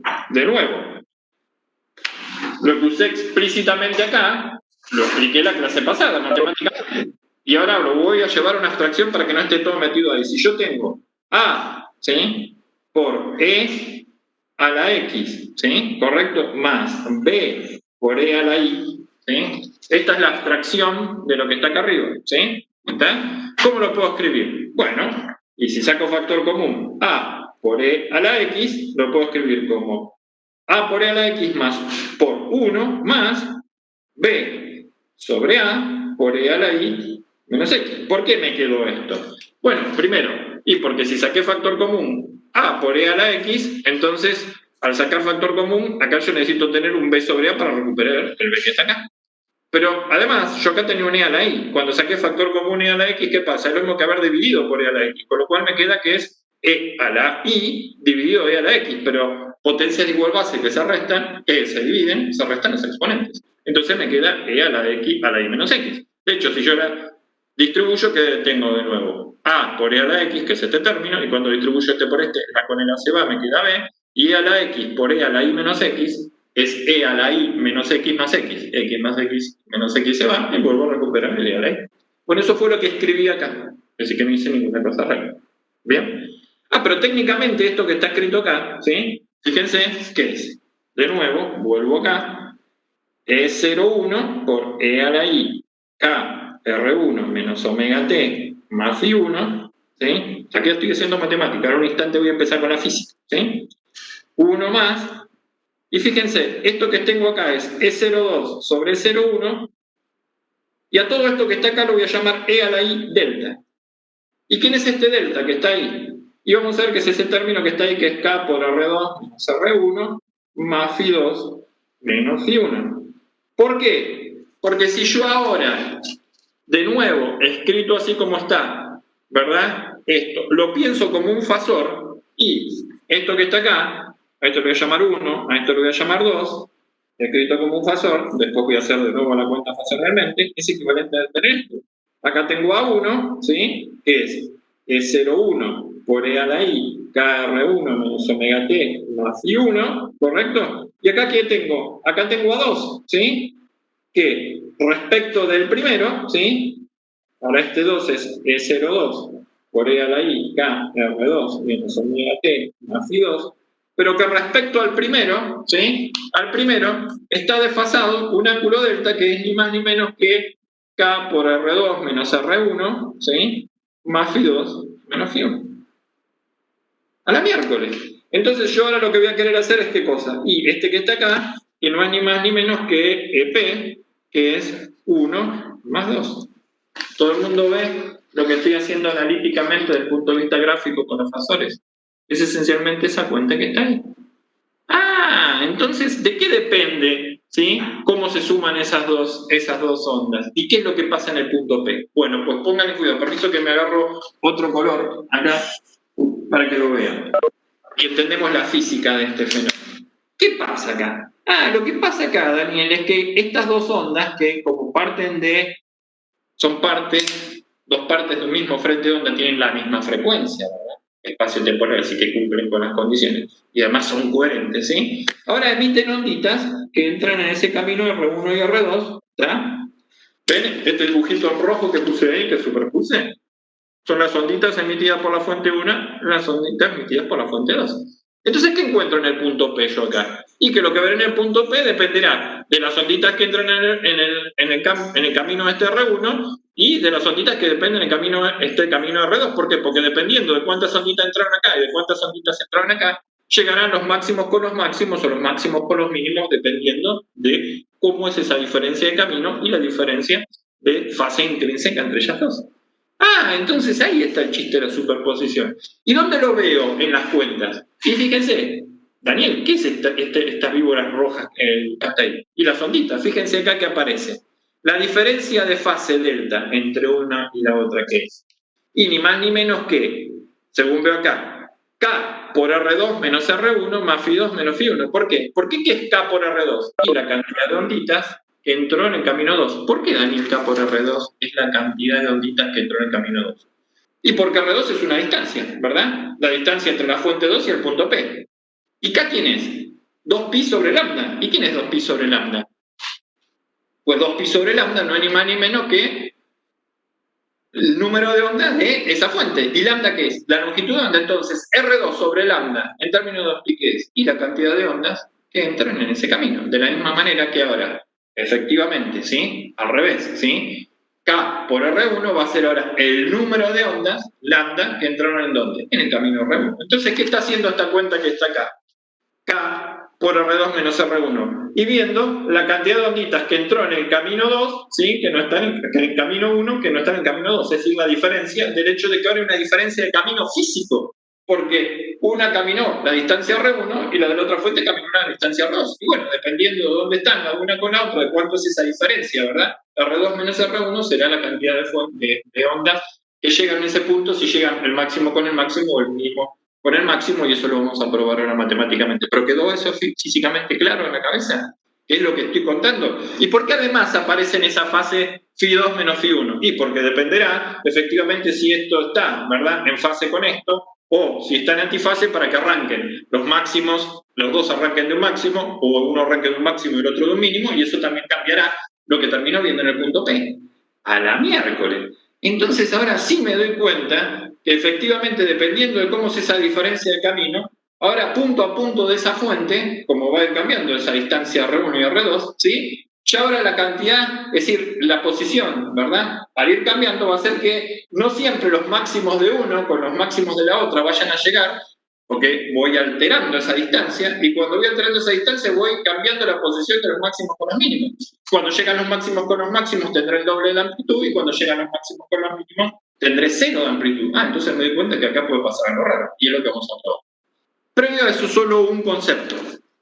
Es muy importante, ¿sí?, que para poder hacer esta cuenta que queremos hacer acá, K por R2 menos R1 en esta cuenta, ¿sí?, tengamos presente, ¿sí?, que lo que queremos ver esencialmente es esto. Y es una pavada, pero a veces uno no le da bolilla y no entiende por qué las cosas quedan como quedan. Porque si yo ahora quiero hacer esa cuenta, ¿vieron lo que queríamos hacer acá, ¿no? Es decir, esencialmente ahora queremos sacar la intensidad no, ¿cómo se llama? La amplitud en el punto P, que es la suma de este fasor más este fasor, que en definitiva analíticamente la suma de esta exponencial más esta exponencial expresada de esta forma. Una vez que la expreso así, cambio la fase relativa de los dos y tengo un fasor respecto del otro, y simplemente la diferencia de uno con el otro es la diferencia de fase, ¿sí? Este K es este delta que está acá, que es K por R2 menos R1 más I2 menos I2. Mira qué interesante, bien. Bueno, paso siguiente. Quiere decir que tengo que sacar esto. ¿Cómo hago para sacar esto? Bueno, ahora voy a hacer una cuenta simple, voy a arrancar, no tendría por qué pasar, ¿sí? Ser una restricción, pero voy a suponer que las dos, en el experimento de Young, esa era la situación, hice los dos agujeritos con la misma aguja. Por lo cual entonces estoy diciendo que si efectivamente las áreas de los dos agujeritos eran idénticas, es de esperar entonces que las amplitudes de las dos fuentes sean idénticas. Entonces E01 y E02 va a ser exactamente idéntica para cada uno, y entonces si son idénticas, E01 es igual a E02 y va a ser igual a un E0. Pero si yo hubiera hecho una trampa y hubiera hecho un agujero con una aguja y otro con un agujero, el otro agujero con una aguja distinta, podrían usarlo. Y la cuenta sería factible de efectuarla también, gracias a que trabajamos con fasones. Bien, como no me quiero poner ahora a ver ese problema general para no hacer de pioli y ver por qué luz más luz puede dar oscuridad, y eso va a ser solo posible cuando ambas fuentes son idénticas, entonces voy a usar esa restricción solo para sorprenderlos con eso. Pero vuelvo a insistir que podrían ser distintas las amplitudes, porque para eso hicimos todo el problema de la análisis fasorial. Bien, entonces, ¿cómo ahora hago para sacar esta amplitud en el punto, ¿sí?, P? Bueno, fíjense que nosotros no medimos amplitud, lo que vemos es la cantidad de luz que llega por medio tiempo, es decir, la intensidad, que es el cuadrado del módulo de la amplitud. ¿Se acuerdan que I es proporcional a E al cuadrado? ¿Estamos de acuerdo? ¿Sí? Y fíjense que acá lo escribí, ¿sí?, es decir, la intensidad en el punto P, lo escribí, fíjense, como E módulo cuadrado. ¿Y por qué puse módulo? Bueno, porque lo estoy escribiendo en forma compleja, y lo que es real es un módulo, ¿sí? Que es un módulo, recuerdan que lo había expresado, ¿sí? El módulo de un z al cuadrado era z por z conjugado, donde el conjugado, ¿se acuerdan que era ¿qué cosa? El conjugado del número complejo. Entonces quiere decir que analíticamente yo la cuenta la puedo hacer. Acá tengo, ¿sí?, efectivamente, ¿quién? ¿Sí? Al z1, ¿sí?, más z2, que son los dos zetas. Cuando hago esta cuenta, tengo este nuevo z, que es esta expresión, ¿verdad? ¿Y cómo puedo sacar el módulo de este z? Y haciendo, ¿qué cosa? Este z multiplicado por su conjugado, ¿sí? Bueno, hagamos esa cuenta. Ahí tenemos EP, dijimos que era E0, porque ahora tienen los dos la misma amplitud, por E a la I, K1 menos omega t, K1 por 1 menos omega t más phi1, ¿sí?, por 1 más E a la I delta, ¿sí? ¿Por qué no me quedó acá el de 0,2 sobre 0,1? Porque de nuevo considero que las dos fuentes eran iguales, ¿sí? Correcto, por eso ahora resultó ser este 0 y no es 0,1 y 0,2. Experimento ya. Este es el número complejo. Quiero sacar su conjugado. Y su conjugado es estrella conjugado. ¿Por qué? Porque yo sé que ahora la intensidad en el punto P, ¿correcto?, es el módulo cuadrado, ¿sí?, de ese número complejo, ¿sí? ¿Correcto? Que como lo expresé en complejo será z por z conjugado, que vamos a ver que es equivalente después a hacer este análisis fasorial que está acá. Primero lo hago analíticamente, después lo hago fasorialmente, ¿sí? Bien, hago esa cuenta, ¿qué me queda? E0, que es un número real, y cuando yo hago el número conjugado, ¿sí? ¿Correcto? Del E a la I. ¿Se acuerdan que si yo tengo que Z es A, ¿sí? Por E a la I, phi, su Z conjugado era A conjugado, que va a ser lo mismo porque es su amplitud, en este caso su módulo, ¿sí? El módulo es como se llama real, por E a la menos y phi. ¿Se acuerdan que equivalía a cambiar la fase, o lo que era igual a cambiar I por menos I, que era la reflexión en el eje real? Entonces, ¿para este qué me va a quedar? Y me va a quedar E0 por E a la menos I, K por R1 menos omega T más phi 1, ¿sí? Por 1 más E a la menos I delta, ¿sí? ¿Todo el mundo lo ve? ¿Sí? Este es el complejo, este es su conjugado. ¿Por qué acá este no quedó conjugado? Y porque E0 es la amplitud del campo eléctrico y es real, y entonces E0 conjugado, si es real, es igual a E0. ¿Estamos de acuerdo? ¿Y ahora qué pasa cuando multiplico este por este? Bueno, este por este me da E0 cuadrado. ¿Sí? Ahora, este por este, ¿qué me queda? E a la I, todo este chorizo, por E a la menos I, el mismo chorizo. Es E a la I phi por E a la menos I phi. ¿Qué pasaba con potencias de igual base que se multiplican? Se suman los exponentes. Así que si un exponente está positivo y el otro exponente está negativo, la suma me va a dar 0. E a la I 0 que me da 1, ¿recuerdan? ¿Sí? ¿Por qué? Porque según la... Primero que cualquier número elevado a la 0, E a la I 0 es E a la I, todo elevado a la 0. Si lo quiero, eso me da 1, pero además, por la fórmula de Euler, como probamos en la clase pasada, ese E a la I 0 sería coseno de 0 más I seno de 0, y como el seno de 0 vale 0, eso es coseno de 0 que vale 1. ¿Estamos de acuerdo? Bien, conclusión. Todo eso que me quedó. El producto de esta exponencial por esta exponencial, 1. ¿Y ahora qué me queda? Este término por este término. Y ahora hago la cuenta. 1 más E a la I delta, ¿sí? Es decir, este por este me queda 1 por 1, 1. 1 por E a la menos I delta, E a la menos I delta. ¿Sí? E a la I delta por 1, E a la I delta. Y finalmente, E a la menos I delta por E a la I delta, estos dos, ¿sí? E a la menos I delta por E a la I delta es de nuevo la misma condición que antes. E a la I phi por E a la menos I phi, potencia de igual base, suman los exponentes, es E a la I 0. ¿Sí?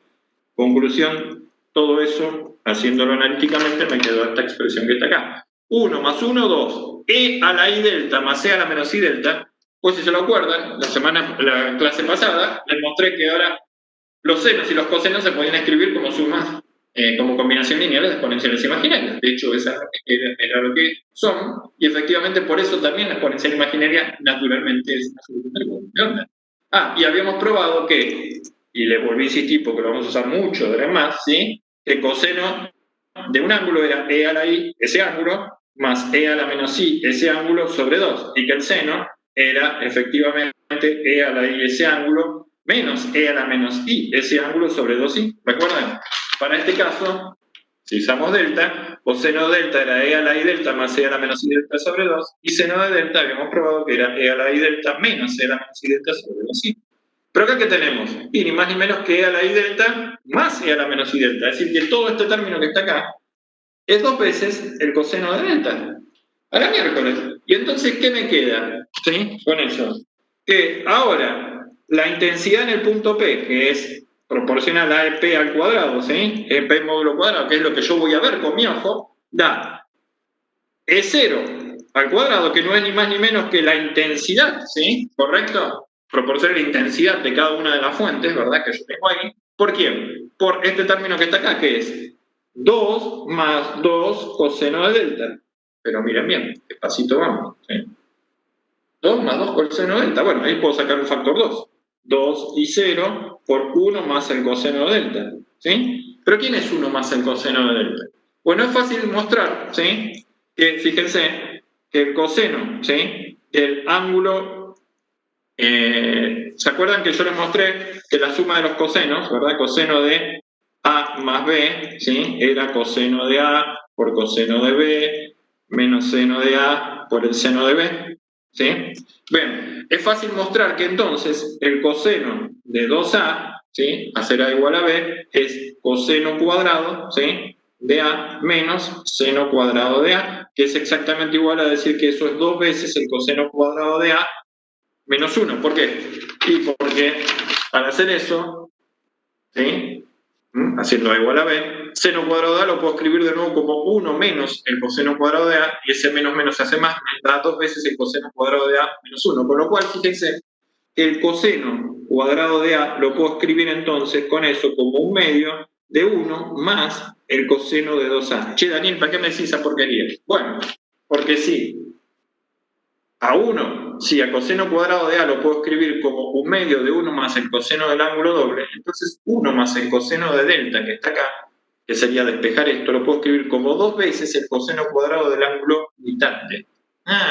Quiere decir entonces que a IP ahora la puedo escribir como 2 veces y 0 por ese término que está ahí, que es el 1 más coseno de alfa, lo puedo escribir como 2 veces el coseno cuadrado, perdón, el coseno de delta, coseno de delta cuadrado de delta sobre 2, es decir, que a este 1 más coseno de delta, usando esta identidad trigonométrica, lo puedo escribir como 2 veces el coseno cuadrado del ángulo mitad.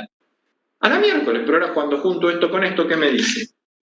Y primero, que esto es 4 veces y 0 es la intensidad de cada una de las fuentes, de la fuente 1 y 2 respectivamente, por el coseno cuadrado de delta sobre 2.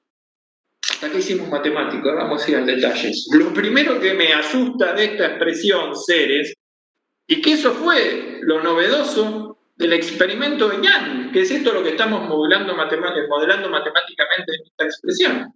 Que ahora la intensidad en un punto P del espacio, ¿de qué depende? Miren bien, 4 veces y 0. ¿Y 0 quién era? La intensidad de cada una de las fuentes por separado. Acá resultó ser y 0 porque I1 era igual a I2, entonces a igual a I0, entonces ahora, ¿yo qué esperaría tener si fueran fuentes incoherentes? 2 veces I0. Acá me dice que en IP, la I en cualquier punto P, donde la posición del punto P va a determinar este delta de la diferencia de camino. ¿Se acuerdan? La cantidad de onditas que entra por este camino, la que entraba por este camino, con las diferencias de fase. Pero vamos a estudiar la física de eso en los minutos que faltan, ¿sí? ¿Y qué pasa ahí? Bueno, cuando veo esa cuenta, veo que ahora me dice que IP vale 4 veces y 0. 4 veces y 0, primero es un número que es más grande que 2 veces y 0, es el doble, ¿sí? Pero lo que es peor, está multiplicado por coseno cuadrado de delta sobre 2, que este número varía entre ¿qué? Entre 0 y 1. Quiere decir que dependiendo de delta, ¿sí? Podría ser, ¿sí? Si ese delta, matemáticamente, vale, ¿verdad? ¿Qué cosa? Múltiplos de 2pi, como hay un 2 abajo, ¿sí? Esto me quedaría en coseno cuadrado de pi, ¿sí? Y coseno cuadrado de pi es siempre ¿qué cosa? Valor múltiplo. 1. Así que me daría en esos lugares 4 y 0. Pero si al contrario, este delta, ¿sí? Sobre 2 valiera múltiplos de pi sobre 2, es decir, pi sobre 2 menos pi sobre 2, 3 pi sobre 2, menos 5 pi sobre 2, ¿qué pasa? Daría 0. Y si daría 0, ¿sí? ¿Cómo se llama? Ese número, ¿qué me estaría indicando? Que entonces la intensidad en esos puntos P para las que se cumple esa condición sería 0. Es decir, que luz más luz para dos fuentes idénticas sería oscuridad. Eso es lo que sale en la matemática. Pero, ¿de qué depende que sea o 4 y 0 o que sea 0? ¿Sí? ¿Y de cuánto es ese delta? Sobre 2. ¿Y quién es la delta? Ahí viene la cuestión. Miren bien, vamos, pónganme cuidado a las cuentitas. Todas esas cuentitas están desarrolladas en hoja 9 y 10 respectivamente, que es lo que estoy haciendo, ¿sí?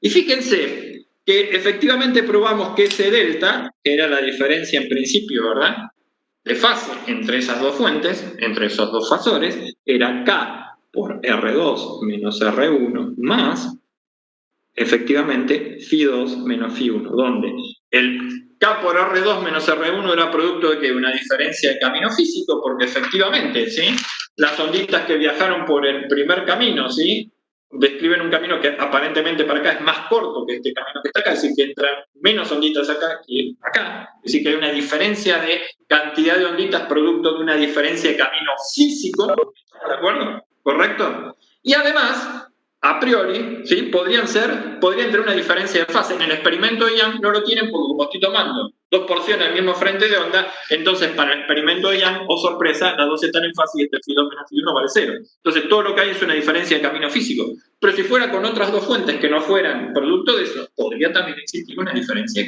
de fase intrínseca, que es esta diferencia que está acá. Bueno, entonces, ¿quién es ese delta y cómo se calcula? Y necesitamos hacer K por R2 menos R1. Che, ¿y eso qué es, Daniel, de nuevo, físicamente? La diferencia de la cantidad de onditas que entraron en el camino 2 que no entraron en el camino 1. Es decir, si le resto la cantidad de ondas, ¿sí?, que entran en el camino 1 a la del camino 2, me da la diferencia de cantidad de ondas que hay de más en el camino 2 que no están en el camino 1 o viceversa, dependiendo de cómo fuere. Ah, ¿y cómo hago esa cuenta físicamente? Pues ahí está, ¿sí?, el desarrollo que hago ahí. Si yo miro, ¿verdad?, de nuevo, ¿sí?, esa distancia, ¿verdad? Esto es un triángulo, fíjense, ¿correcto? Este es el punto P, esta es la fuente 1 y esta es la fuente 2, ¿sí? Y ahora entonces yo digo que estoy mirando el punto P bajo un ángulo θ. Así directamente barro toda la pantalla, ¿sí?, siguiendo este ángulo θ. Y miren bien, esto que está acá es R1, esto es R2, y ahora estas dos fuentes están a una cierta distancia D entre sí, es decir, hice los dos agujeritos a una cierta distancia entre ellos. ¿Estamos de acuerdo? Bien. ¿Cómo hago yo para hacer entonces K por R2 menos R1? Yo tengo que hacer R2 menos R1 en algún momento. ¿Y cómo podría hacer con estas cuentas R2 menos R1? Y me doy cuenta rápidamente que esto es un triángulo oblicuángulo. Y si es un triángulo oblicuángulo, es decir, este ángulo que está acá adentro va a ser pi sobre 2 menos θ, ¿sí? Correcto, el triángulo oblicuángulo es el que está hecho entre el punto 2, P y 1, ¿sí?, cuyo ángulo interno es este pi sobre 2 menos θ, lo puedo escribir de la siguiente forma. A R1 al cuadrado, ¿sí?, lo puedo escribir siguiendo el teorema del coseno, como hice en la clase pasada, lo puedo escribir como, ¿qué cosa? Este al cuadrado es este al cuadrado más este al cuadrado menos 2 veces este por el coseno del ángulo comprendido. ¿Recuerdan? ¿Sí? Ah, entonces es R2 al cuadrado más D al cuadrado menos 2R por D, R2, perdón, por D, por el coseno de pi sobre 2 menos θ. ¿Sí? Ahora miércoles. ¿Y entonces cómo puedo despejar R2 menos R1? Y Daniel, es medio peludo porque está al cuadrado. No, pero fijémonos que podemos escribir esto de la misma forma que escribo esto acá. Hago R1 al cuadrado, saco factor común R2 al cuadrado, y esto me queda, ¿qué cosa? 1 más D sobre R2, ¿sí?, al cuadrado, menos 2 D sobre R2, todo. ¿Por qué? Y fíjense que acá me queda el coseno de pi sobre 2 menos θ, pero recordando que el coseno de una suma, ¿sí?, como lo habíamos mostrado antes, era el coseno de A por el coseno de B, menos el seno de A por el seno de B. Si ahora A es pi sobre 2 y esto es menos phi, el coseno de pi sobre 2 da 0, así que directamente esto es el seno de pi sobre 2 por el seno de menos phi. Menos con menos se hace más, quiere decir que básicamente ese coseno de pi sobre 2 menos θ no es ni más ni menos que el seno de θ. ¿Estamos de acuerdo? ¿Sí? Es decir, que la expresión ahora la escribí de esta forma. Y si ahora digo, que era lo que yo les había planteado de entrada, que el punto donde yo estoy mirando, ¿sí?, correcto, en la pantalla, el punto P, está lo suficientemente alejado de las dos rendijas, ¿sí? ¿Alejado qué significa? Que estoy bien lejos, ¿sí?, en términos de qué, de cómo es la distancia entre las dos rendijas respecto a cuán apartado estoy de las dos rendijas. En otras palabras, estoy diciendo que R1 o R2 es mucho más grande que D, es decir, eso se llama la aproximación de Markov, es decir, estoy en el campo lejano, es decir, esta distancia es pequeña comparado con esta distancia, si este punto está muy alejado en términos de cuán separadas entre las dos están las fuentes, ¿sí? Entonces, este término, por ejemplo, que esto es del orden del metro y esto están separados centímetros. Ah, entonces, si esto está a 1 centímetro y esto está a 1 metro, D sobre R es un factor 1 sobre 100, centímetro por metro. Entonces al cuadrado es un factor 10 a la menos 4, quiere decir que este término prácticamente no tiene ningún sentido. Y entonces R1 ahora lo puedo escribir como R2 por la raíz cuadrada de 1 menos 2D sobre R2 por el seno de θ, ¿sí? ¿Correcto? Teniendo en cuenta que cosa, que de nuevo D es mucho menor que R1 y R2, ¿sí? Ya tiré primero el término este que está acá, ¿verdad? Porque lo consideré pequeño, y ahora saqué una raíz cuadrada para tener R2 en términos de R1, que es lo que quiero hacer, porque yo quiero sacar R2 más R1. Ahora bien, todavía tengo esta raíz cuadrada que me está hinchando. Pero ¿qué es lo que sé? Y que este D es mucho más chico que R2. Entonces quiere decir que todo este término es pequeño. Y si me acuerdo de un poco, ¿sí?, de análisis matemático, si yo tengo la raíz de 1 más x, pero este x es muy pequeño, yo la podría sacar sin necesidad de la calculadora. ¿Por qué? Porque yo sé perfectamente que si ese x es muy pequeño, puedo hacer un desarrollo de Taylor en términos de x igual a 0. Y esto es prácticamente 1 más 1 medio de x, ¿sí? Y no tendría que usar la calculadora, ya la podría sacar a primer orden, ¿verdad? Por lo menos por un decimal con esta precisión, 1 más 1/2 de x. ¿Por qué? Porque cuando hago la derivada, si la derivada de la función, el 1/2 baja por la raíz, ¿verdad? Y me quedaría 1, porque en 0 vale, cuando esto es pequeño vale 1, y cuando me aparto en la primera derivada, ¿qué me queda? 1/2, porque baja la derivada, esta expresión 1 más x a la menos 1/2 por x. Bueno, pero como estoy evaluando a 0, eso me da 1, y es 1 más 1/2 de x, ¿sí? El desarrollo de Taylor. Bien, con lo cual entonces, R2 ahora es R1, porque eso es pequeño, por 1 más 1/2, pero como el 1/2 se va con el 2D sobre R, me queda D sobre R2 por el seno de teta. ¡A la miércoles! Entonces quiere decir que ahora, distribuyendo acá el R2, puedo despejar R1 menos R2. ¿Y qué me queda? Y distribuyendo el R2 me queda que R1 es igual a R2 más D por el seno de tita. Con lo cual quiere decir que entonces R2 menos R1, en módulo, ¿sí? Es D por el seno de tita. Ah, entonces yo ahora puedo expresar, ¿verdad? Cómo es en función de cómo me muevo acá en la pantalla, ¿verdad? En función del ángulo, cómo es esa diferencia de camino de R1 menos R2. Y fíjense que es D por el seno de tita. Que si yo vengo acá ahora, me doy cuenta que justamente como estoy muy lejos y proyecto R1 sobre R2, es decir, R2 le sacar R1, la diferencia es este pedacito que está acá abajo, ¿verdad? Este pedacito rojo que quedó ahí. Y si ustedes hacen la cuenta acá, como este es el ángulo, ¿sí? Este es pi sobre 2 menos tita, ahora sí queda un triángulo rectángulo, ¿sí? ¿Qué me queda? Y efectivamente que este pedacito que está acá es D, que es todo esto. Si este es pi sobre 2 menos tita, este es tita que está acá, D por el seno de tita. Es esa diferencia de camino. Es decir, que ahora cuando barro en cuando barro en la pantalla, efectivamente ese camino depende de seno tita.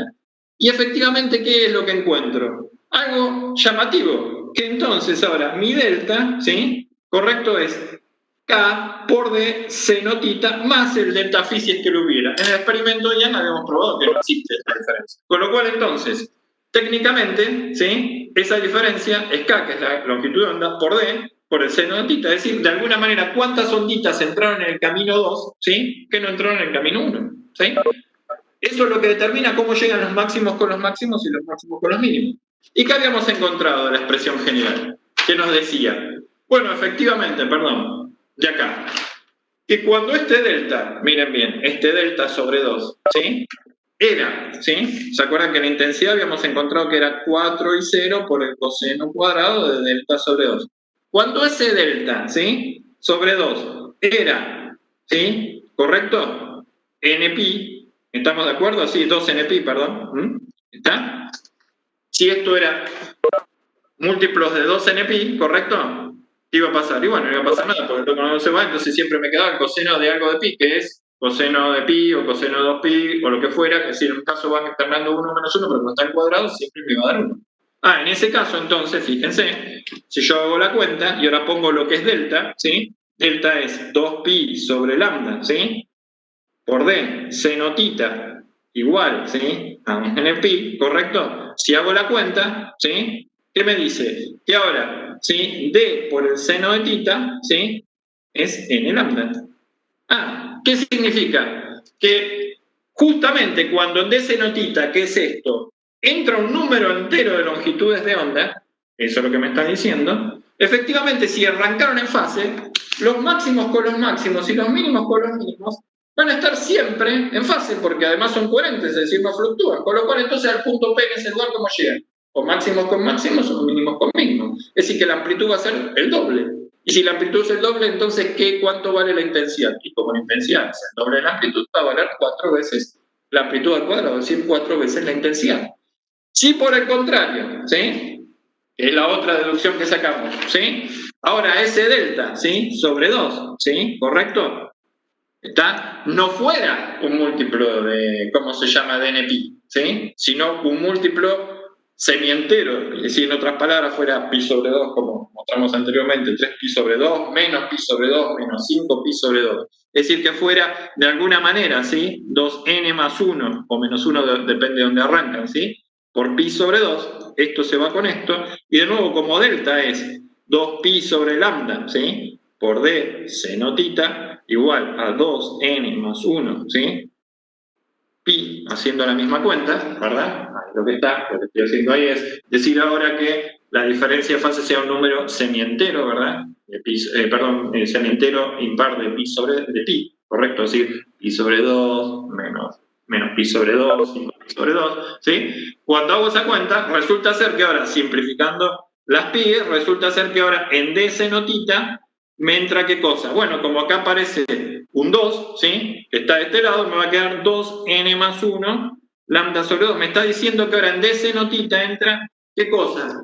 Un número semientero de longitudes de onda. Y bajo esas circunstancias, si es semientero, entonces esto vale un número, ¿sí? Semientero de pi, ¿correcto? De pi, es decir, pi sobre 2, 5 pi sobre 2, y esto da 0. ¿Y eso es producto de qué cosa? Y de que si entonces entra un número semientero de longitudes de onda, la diferencia quiere decir que entonces si habían arrancado los dos por los máximos, en ese camino, ¿sí? Como entró un número semientero de ahí en más, ¿qué pasa? Los máximos coinciden con los mínimos y los mínimos con los máximos. Quiere decir que de ahí se repite todo el tiempo hasta que en el punto P también los máximos están con los mínimos. Y si los máximos están con los mínimos, entonces la intensidad ¿cuánto vale? 0, porque eran idénticas. Y entonces la amplitud por ser 0, la intensidad de 0, y entonces ahí resultó ser que en esos puntos luz más luz es oscuridad. Es decir, que esencialmente acá está la explicación, que era lo que veíamos, y era lo que Yang, ¿sí? Ahora estaba mostrando en contra de la teoría corpuscular de Newton. Es decir, que la luz, si estaba mostrando este patrón, ¿verdad? Interferométrico, es decir, de que luz más luz era más luz de la cuenta, ¿sí? En los máximos, 4 veces y 0, ¿sí? Y que luz más luz era oscuridad en los mínimos, ¿sí? En los lugares donde la diferencia de camino, ¿sí? Era tal que ahora, ¿sí? Entró un número semi-entero de longitudes de onda, resulta ser que en esos puntos del espacio, ¿sí? Ahora luz más luz era oscuridad, eso era solo producto de ¿qué? De que yo estaba tratando con números y no con partículas, porque si hubiera tenido partículas, a priori tenemos que tener, y de hecho vuelvo a insistir que en el capítulo 7 lo vamos a estudiar con más detalle, ¿sí? a esa situación, pero lo importante es que hubiera tenido que tener el doble de la luz. Sin embargo, ahora producto de que lo que opera ahí es el principio de Huygens, que fue lo que discutimos con todo detalle para poder entender por qué ahora esa luz había vuelto coherente, a pesar de que la luz que había puesto del otro lado, es decir, la vela que había puesto Yang del otro lado para hacer el experimento, si la luz incoherente, resulta ser que como tomábamos dos porciones del mismo frente de onda, y según explica ¿cómo se llama? El principio de Huygens, ¿sí? Cada una de ellas, ¿verdad? Ahora es un emisor de ondas secundarias, que están todos sincronizados, todos en fase, pasan a ser dos fuentes coherentes entre sí, producto de lo cual ahora tengo un fenómeno interferométrico, y ahora entonces, como habíamos probado con la energía, luz más luz, ¿sí? Puede ser mucho más luz en unas regiones del espacio, ¿sí? A consecuencia de que en otras puede ser oscuridad si es que efectivamente eran idénticas las fuentes, sino lo que pasará si no fueran idénticas, que habrá regiones del espacio donde va a haber más luz que la suma de 1 más y 2, y otras donde va a estar más tenue, ¿sí? Va a haber una intensidad que va a ser I1 menos I2, después lo vamos a volver a generalizar cuando haga la 3 en la próxima clase, ¿sí? Y haga M, y efectivamente vamos a ver que efectivamente se produce ese fenómeno interferométrico donde hay una redistribución de la energía en el espacio. Es decir, la energía en juego sigue siendo la misma. Lo que pasa es que ahora se redistribuyó espacialmente, habiendo lugares donde, producto de la interferencia constructiva, hay más intensidad, si son idénticas 4 veces y 0, y producto de la interferencia destructiva, cuando llegan fuera de fase, ¿sí? Hay otras regiones donde hay menos intensidad, es decir, aparece el menos I1 y 2, ¿sí? Menos que I1 más I2, ¿sí? Es menos intensidad que en el caso que sean idénticos es 0. ¿Está? Entonces, eso es lo fundamental que nos llevó durante estas clases, ¿sí? De los pasos que fuimos dando, de cómo se comportaba la energía. Esto sería de alguna manera la materialización de los pasos que fuimos dando anteriormente, probando que ahora, producto de que estoy trabajando con dos fuentes que son coherentes, ¿verdad? Correcto, coherentes porque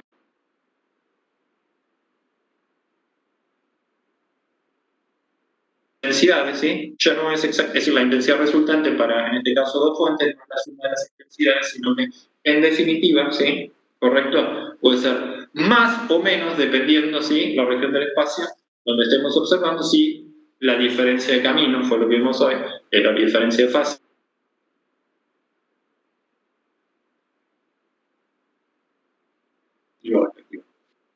Bueno, los dejo acá, continuamos en la clase del viernes, viendo la extensión a más fuentes y las aplicaciones tecnológicas, como te dije, ¿sí?